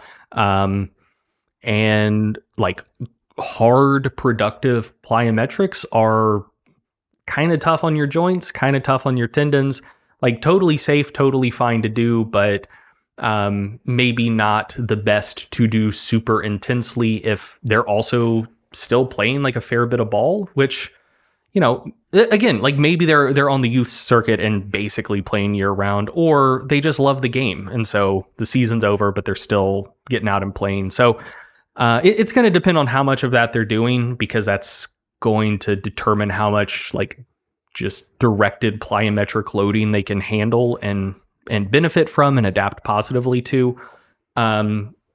Another relevant question is just what else they need to work on in their training. So one of the things we've talked about on the podcast quite a few times before is the idea of the interference effect with concurrent training, and how specifically with regards to strength and hypertrophy, concerns of the interference effect are probably a little overblown. So if this is your first time encountering those terms, it's the idea that doing aerobic training and like strength training or resistance training in tandem, the interference effect is the idea that doing that will lead to reductions in anaerobic outcomes like hypertrophy, strength gains, power output, versus only doing resistance training. And so that concern is mostly overblown as it relates to strength and hypertrophy. Like if doing some cardio, like some running, negatively impacts muscle growth and strength gains, the impact is probably relatively small. But the interference effect with concurrent training is quite large when it comes to power-based outcomes. So plyometrics, like you're trying to increase jump height, you're trying to increase power output. If someone in the last season was like a skilled player, but they're getting gassed in the third quarter, and so a big focus of the off season is trying to build up that gas tank so they can actually like really go at it for like 28 to 36 minutes a game or whatever. You're probably not going to get quite as much out of the plyometrics you do because you're also really focusing on aerobic conditioning in the off season. Or kind of on the flip side, you might have a player who is already plenty strong and quite muscular, but not particularly explosive. And so maybe for a lot of your basketball athletes, you're like, oh man, how am I going to balance the plyos I want them to do with heavy squats, heavy split squats, heavy step ups, whatever, like the stuff I need to do to help them build the muscle and strength base. But with this athlete, they're plenty muscular, they're plenty strong already. We don't need to do that much heavy resistance training. Maybe we can have them do more plyos because that's, helping address the thing where they currently suffer. So, those are some of the questions you need to ask yourself. Just how much plyometric sport specific stuff are they already doing? And what other demands, like what other physical conditioning demands are you trying to meet in the off season? And would that facilitate plyos or would that work against it? So, those are just kind of things in the initial calculus. Oftentimes, though, the best option, and, here again, I'm assuming you're training high school kids who might be coming to you 3, maybe 4 times a week, maybe 2 times a week, probably not every day. Oftentimes, just given the constraints of how that coaching relationship tends to work, the best way to set it up is you just do plyos before their other training. Yeah. And if they're coming 3 times a week, you probably don't want to have 3 hard plyo workouts a week. But generally, in 1 or 2 of those sessions, you just do the plyos at the start of the session. They need to be done when the athlete is fresh and able to give it their all, like they're not already pre-fatigued. And on the flip side, and thankfully, doing like a tough plyo workout might reduce how much people can lift on subsequent exercises they do. But if they do, the impact probably won't be particularly large. And sometimes you even see like a facilitation effect. Like you really get the nervous system like fired up and going good with some plyos, and then you get them under a bar and they lift better than they would have just after a standard warm up. So usually if you're going to do plyos with other things, you typically want them to be first. Oftentimes, just because you're not seeing the athlete every day, you're going to need to do them with other things. So just warm up, plyos, get onto the other stuff. Just do it at the start of a workout when you would be doing other stuff. And those 2 questions I posed to start with, what does their sport-specific training look like? And what else do they need to work on? That's going to influence the type, the amount, and the intensity of the plyos that they're doing at the start of their session. So, if they're not doing that much conditioning work, they're not doing that much kind of like plyometric sport-specific training, they can maybe do more plyos at the start of the workout versus if whatever, like if you've been coaching, like you know where I'm getting at with this. If they need to do more plyos and can benefit from more plyos, they're still doing it at the start of the workout. It's just higher intensity, maybe higher volume. If they're, doing a lot of sports specific training, a lot of plyometric stuff, they're doing a lot of conditioning work, and you're still working in plyos, just less intense plyos, lower volume of them. Either way, it's going at the start of the workout. That tends to get the job done. The 2 like pieces of advice and like the 2 mistakes that I would recommend looking out for to make sure you avoid is like a classic like rookie coach move is to put plyos on an off day, where it's like, hey, look, like we're doing some like hard conditioning work. We're really getting at after it in the weight room. We're doing some heavy training. We're doing some high volume hypertrophy training. And plyos, like that's just jumping, like if you do a really tough, really intense plyometric workout, like your knees might be a little bit sore the next day, potentially, or that could suggest that you overdid it a little bit. But like, you might have like a little joint soreness, but you're not going to get like crazy delayed onset muscle soreness from it. It feels like it should just be easier than most other training you're doing. And so a mistake a lot of rookie coaches make is they're just like, hey, the plyos aren't as hard as squats. And like, we're trying to get a lot done in this off season. So like when you come to me, you're going to do, the tough stuff. Yeah. And then on your own time, like I'm going to write you a plyometrics workout, and you're going to do that on your off days. Don't fucking do that. Like that's a bad plan. 'Cause one, that's really intense tendon and joint loading. Yeah. When you're hopefully wanting those tissues to recover. Right. And especially if you're dealing with youth athletes, like, man, a lot of kids are like 17, 18 and like their knees and ankles are already in bad shape just from like specializing in a sport too young, playing AAU year round. Like it's bad news. Like if they have off days, like really encourage them to rest and relax. Yeah. And plyos are one of the worst things you could do on an off day. Oh no. Because I feel like this is super common though. It's not uncommon. Yeah. Yeah. But yeah, don't do that. Don't do that. That's bad. And the other thing is you're saying that someone's doing plyos, but they're doing cardio that involves jumping. So like plyometric training, the classic plyometrics are depth jumps. So, depending on how explosive someone is, depending how strong they are, they might just be jumping down, like stepping down from like a 4-inch platform. Maybe it's a foot tall platform. Some like hyper explosive, like jumping athletes, like high jumpers or triple jumpers, or, like throwers are also like crazy explosive shot put discus throwers. Sometimes you see like really high depth jumps from some of those athletes.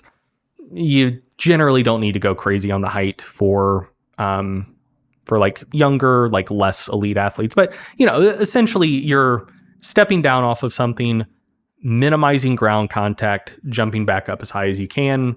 And, you're not just dropping, gradually absorbing the contact, squatting down, jumping up. Like plyo should be violent like that.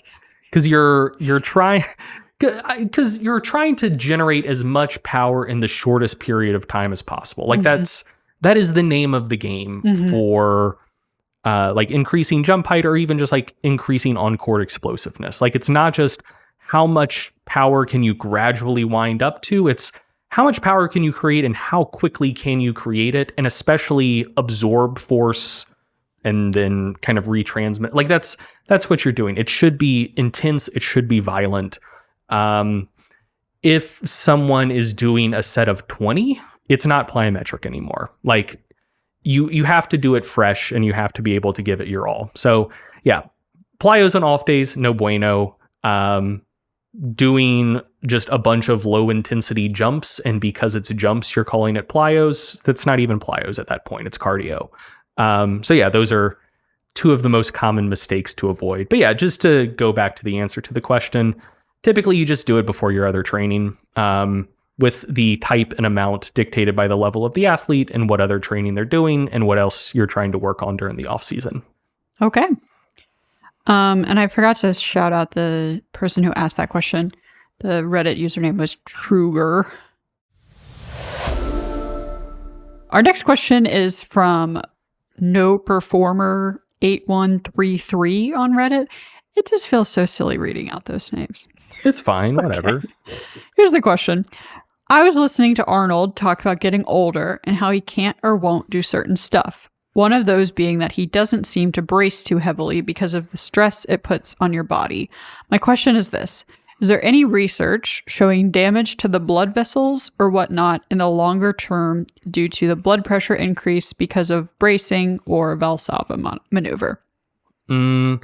That's a good question. And in terms of direct research, no, not really. So ideally, you would have, I don't know, like a 30-year study on powerlifters compared to controls that are matched in terms of demographics, and maybe even do resistance training, but nothing involving the Valsalva maneuver, like really heavy bracing. And you would try to control for confounding variables as good as possible, and then look to see like vascular health, how it progresses over time, and where they start, where they ended up in 20, 30 years. Like that's what you would love. That study does not exist. I'd be surprised if it ever exists. So yeah, there's no direct research on that question as far as I'm aware. One thing I would note is that there is a difference between things that would negatively influence vascular health and things that maybe would exacerbate problems if you already have poor vascular health. So, for instance, if you have some sort of condition that is exacerbated by blood pressure spikes, one of the common pieces of advice that your doctor will probably give you is to avoid the Valsalva maneuver. Mm-hmm. And they are right. Don't do that. Like, because that does quickly spike your blood pressure. And so if you have some sort of condition that is sensitive to elevations in blood pressure, that's bad. Mm-hmm. But that doesn't necessarily therefore mean that the Valsalva maneuver and spiking your blood pressure like that would lead to the deleterious changes that would then at some point make it dangerous to do the Valsalva maneuver. Like, if that makes sense. It's a similar idea of like, if you like do squats, like that's fine. Like, it's good for you. It's not gonna like mess up your knees or anything. But like, if you just ruptured your patellar tendon and had it reattached, maybe you shouldn't do heavy squats. Yeah. Like, the fact that doing heavy squats would negatively impact your recovery there doesn't therefore mean that heavy squats will cause you to rupture your patellar tendon. You know what I mean? Like that general principle. Yeah. So, anyway, like there are absolutely conditions that like older lifters may experience that would be exacerbated by the blood pressure spikes associated with the Valsalva maneuver. But that means that doing the Valsalva maneuver is dangerous for those folks. It doesn't necessarily mean it's dangerous in general. Like that's what I'm saying. But what I will also say is there is indirect research that is maybe relevant, maybe not, but I feel like in the interest of trying to answer this question, I should mention it. So there's epidemiological work on occupational heavy lifting. And so that is typically you're picking things up that are somewhere between 10 and 50 pounds multiple times per day, every day. So it's not, it's less about doing 500-pound deadlifts for like 10 total reps twice a week, and more about doing 50-pound deadlifts 500 times a day for 40 years. Like it's those are two very different things. Right. Yes. But within the context of occupational heavy lifting, there is some research suggesting that there might be increased rates of ischemic heart disease and all-cause mortality. However, it's hard to know if that's due to confounders potentially. So, oftentimes you're comparing, you're often comparing people who have like manual labor, blue collar jobs, mm-hmm. who might be of generally lower socioeconomic status, who may have like worse access to the medical system, just dealing with all of the other confounders that are generally associated with socioeconomic status. Right. And so, with good epidemiological research, you try to statistically adjust for as many confounders as possible, but Can you do it completely always? Who knows? Maybe, maybe not. So yeah, like it's hard to know if that finding is due to confounders or due to the occupational lifting itself. And it is also so hard to know, or even like come up with a good faith guess at whether those findings would generalize to lifting, because lifting a 50-pound box 500 times a day and lifting 500 pounds a total of 20 times a week, those are just radically different things. So yeah, like there's some indirect epidemiological research on occupational heavy lifting that may suggest that lifting that maybe involves bracing a long time could maybe like negatively influence your risk of ischemic heart disease and all-cause mortality. Is that causal? Who knows? Does that apply to lifting? Who knows? But that's the closest and most relevant research we have, which isn't particularly close, isn't particularly relevant, but that is the closest I can get to answering that question. Okay, I think we have just one or two more. This next one is from Tampa01. How much isolation work is too much? After doing the main compounds, how many extra sets of forearm, calves, rear delts, side delt, biceps, and core is enough, but not too much? There's no way to get like a one-size-fits-all answer to that question.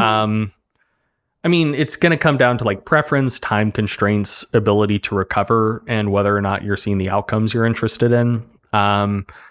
Like if you want to be a freak, like you don't have any time constraints, your life is built around just getting as jacked as possible, and that's what you're doing, it probably wouldn't hurt to do quite a bit of isolation work after your compound exercises. Like there aren't that many, like Tampa called out some like particularly good muscle groups to mention here, like forearms, calves, rear delts, side delts, biceps, core. Like if you're doing a diet of just rows, pull-ups, squats, deadlifts, bench press, overhead press, like you're going to be getting some forearm work for grip, but like you're not getting any like wrist extension stuff. You're not getting any like finger extensor stuff like for your forearms, and you're getting the wrist flexor training for your forearms, where insofar as some wrist flexors are also finger flexors, but like you could work in some wrist curls as well. Like there's plenty of stuff for your forearms you could be doing that isn't necessarily being covered by your heavy compounds.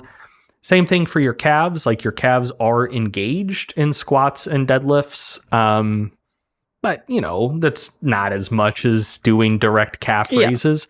Rear delts, they're getting some work from your rows. They're not being like directly targeted. Side delts, they're getting some work from your overhead pressing. Could also probably do with some more. Like you get the point. So yeah, like you have quite a few muscle groups that aren't being directly stressed that much with your heavy compounds that you probably could do quite a bit of accessory work for.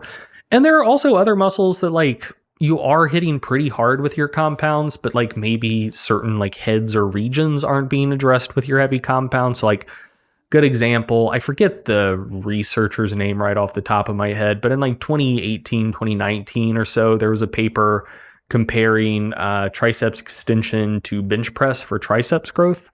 And they seemed to cause pretty similar overall triceps growth, but the triceps extensions, I think they were doing skull crushers in that study, were way better at growing the long head of the triceps than the bench press was. So, you're probably getting plenty of general work for your triceps if you're just doing pressing exercises and don't do like isolation movements, but it probably wouldn't hurt if you're trying to absolutely maximize triceps growth to do some isolation work to get the long head.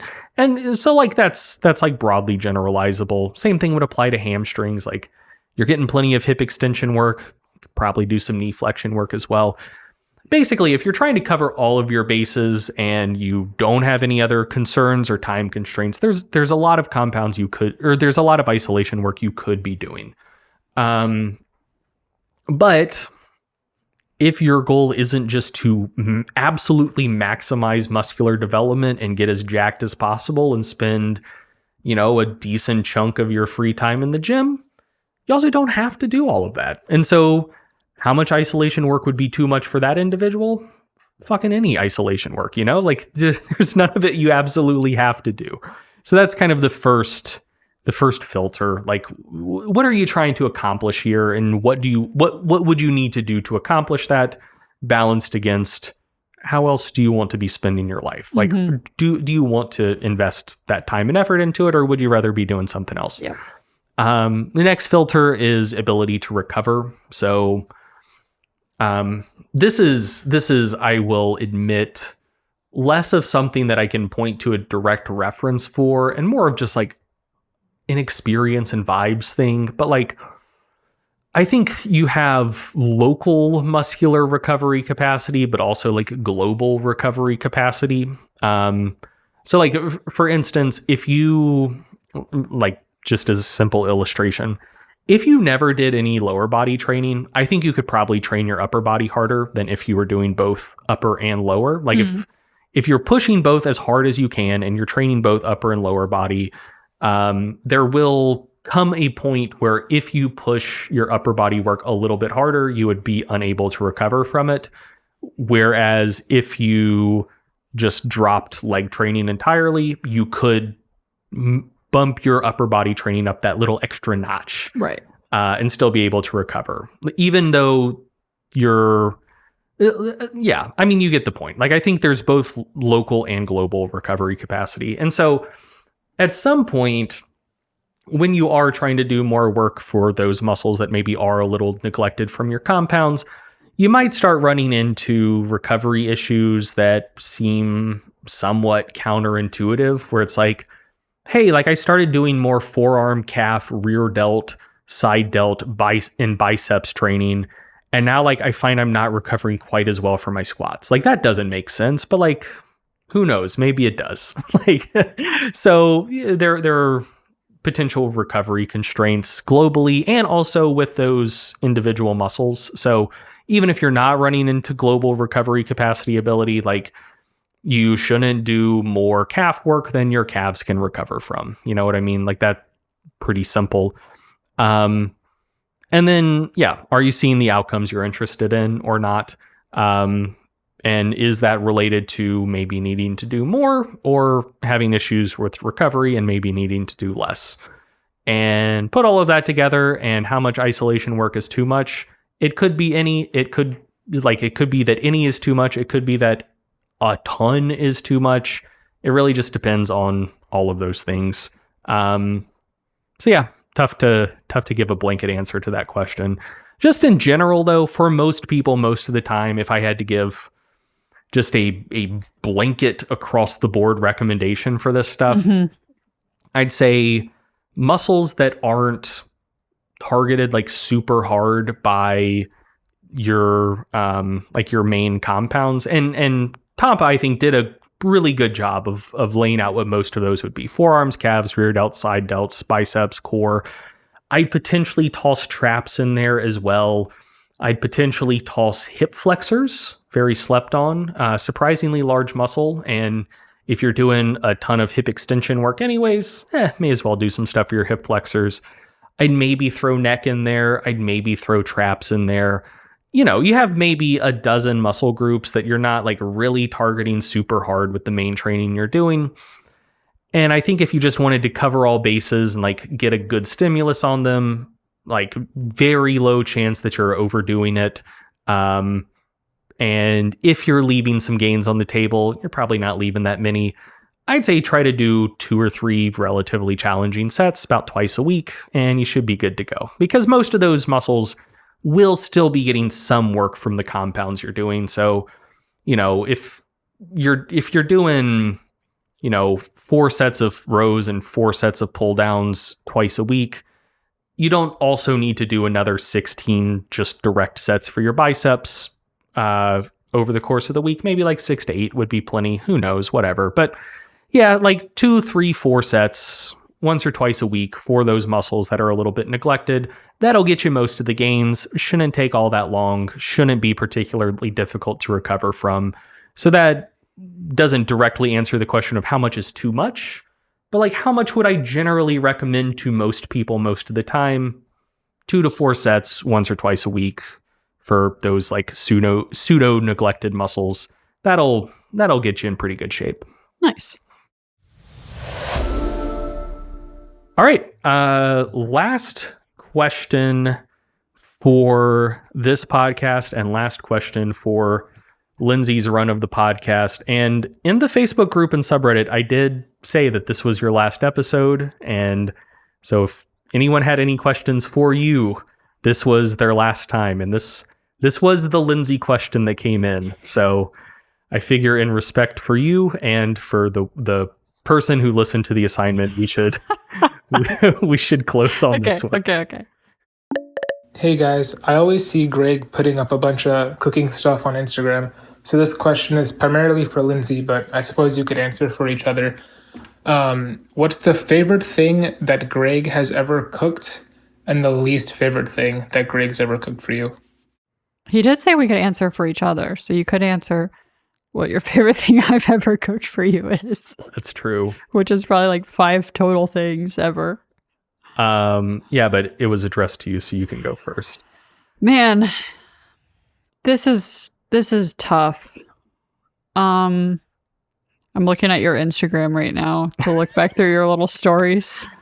I don't put most of what I cook I on know. Instagram. You don't do it as much anymore. So almost everything you cook for me is delicious. There have been, I think most of the things that like stand out in terms of just like, I love this, it's my favorite thing, are like kind of the more boring things. Like you made me a pizza a couple weeks ago that was just like pepperoni and basil, I think, or maybe just basil and tomato. And it was like, it reminded me why I love to be alive. It was so good. And you've made like some really good chicken and rice, like the biryani chicken and rice that we made in the mountains one time when we were on vacation. Yeah. That was really, really good. The cookies and cream ice cream is one of my favorite things. In terms of like you make me the same thing on my birthday every year. You make me a steak and white pesto pasta. So most of these are just like very simple things that I think are just executed so perfectly, and I love them. When I think of least favorite, like honestly, nothing comes to mind. I feel like you have a much better memory for the things you've made that didn't turn out great than I do. Oh, I have a perfect memory of everything Like, I made that didn't turn out. We went to H Mart the other day, and when we were driving home, you were talking about how there was some sort of stock or liquid for making ramen noodles. And you mentioned that you had tried to make ramen noodles like 2 or 3 years ago, and they turned out poorly.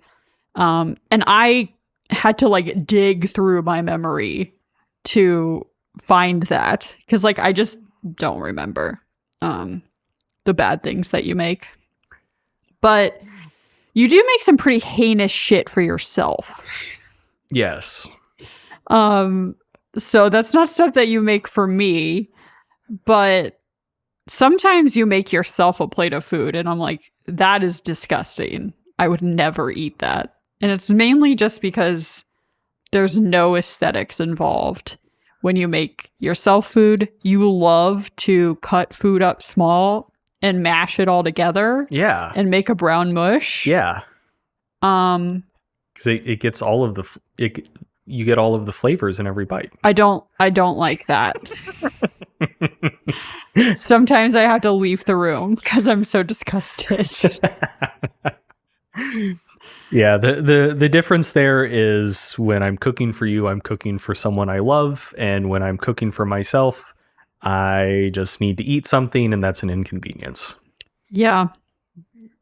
That's fair. I mean, you can eat whatever you want, but it looks really gross.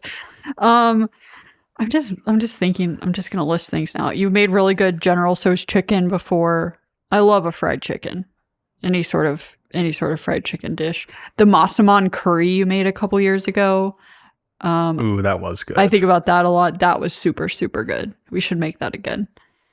I think that's all. That's all I got for now. You make me bread all the time too, and you've made me a lot of great breads. Focaccia is probably my favorite. When you make a focaccia with some little cherry tomatoes pushed down into it. Delicioso. Well, thank you, baby. I wish I would have thought about more since you listed so many things. But it said favorite and least favorite. And so you know this about me. I approach everything as if I'm taking a standardized test. And Yes. So I'm like, what is your brain is broken in that way? What is the question asking for, and how can I maximize my chances of getting full marks on this? So favorite thing, I really like the chicken shawarma that you made. Oh yeah. It is very good. It's just an oven roasted chicken shawarma. Yes, but it's very good. I just want to clarify that I'm not putting things on a spit and like doing it old school. But if you did, that would also be very good, I'm sure. Probably. I do not have that technology though. We could get one. But that's not necessary. I wouldn't mind having a spit. We could talk about that later. Okay. And least favorite. That's also tough because you mostly follow recipes. Right. And you follow recipes very well. And most recipes are written competently. Mm-hmm. So nothing is going to come out particularly poorly. I do think... I forget exactly what it was. It was some sort of like quick bread or something. But you made something... Like you've underbaked something fairly significantly one time. Maybe it was the blueberry buckle. I don't remember. Whatever. I actually still enjoyed it because I do like underbaked baked goods, and I don't care about food safety. But yeah, like all of your stuff comes out good, and that's the only time I can think of that you made something that like maybe didn't turn out great. Mm-hmm. Although I've also turned rice to complete mush before and served that to you. Yeah, but I like mushy. That's true. We did just talk about how you made love it more mushy. You made it more mushy, and I like that. Dude, I'm gonna absolutely cook as like an old person. Like once I start losing my teeth, and it's like you gotta. Everything you cook just has to be like mushed and homogenized now, and everyone else is you're like, gonna have such a head start on everyone. They're gonna be like, everyone's like, oh no, I'm gonna miss all of the lovely textures, and I'm like, haha, I've been preparing for this my whole life. Now I finally have an excuse, and no one can judge me for it. Oh my gosh! Yeah, I like mushy. You love a mush, yeah. But yeah. Most of the stuff you cook, I do really enjoy, but the chicken shawarma is my favorite. Nice. Thank you. All right. I think that does it for this episode of the podcast. Lyndsey, do you have any final words and thoughts to share with all of your fans? Yeah. Signing off. I feel very confident that we're leaving you in great hands, and that you're going to enjoy the new lineup of Pack and Milo and Greg. And I will still be here in spirit, likely in the next room over for where Greg is recording. So I'll still hear him talking. I'll still be in the Facebook group, on the subreddit. I'm the one who does the Instagram. So if you want to say something nice, you can send me a DM on Instagram to cut through all of the spam that we get. But I have really enjoyed this time on the podcast with you, Greg, and I am very grateful for the support And if you miss me, just listen to the aspartame episode. It's enough content to last you a lifetime. And I have enjoyed doing it with you. It has been a blast. But for the last time with this current hosting lineup, we're signing off. Thanks for listening to this episode of the Stronger by Science podcast. We will be back in 2 weeks with Milo and Pack. And we're very excited for all of the changes that have already occurred and everything else that is to come in 2024. Stay tuned. Watch this space. There's the best is yet to come. Yeah. Oh my God. Yes. So Lyndsey mentioned we mostly only get just like spam messages to the inbox of the Stronger by Science Instagram account. Like it's mostly just like fucking hustle grind set people who are just like, hey, do you need to write marketing emails? I'm like, no, I know how to write a marketing email. It's my whole job. Yeah. Can I send over a bespoke email sequence I wrote for you? Like, no. And they're like 17 years old. Yeah. It's like, shut up. You have no idea what you're doing. But yeah, that's like all of the messages we get on the Stronger by Science Instagram account. So if you know what reference he was making, message the account. And oh man, I wish you know what? If you don't currently have if you don't have a copy of Art and Science of Lifting, and you're one of the first 3 people that understood what reference Lyndsey was making, because that's a deep cut that I think you need to have your brain's like a little bit broken if you understood what that was immediately. And if so, we love and appreciate you. And first 3 people to message the business Instagram account and say what that reference was, we'll hook you up with a free book. Okay. Bye, guys. Bye, guys.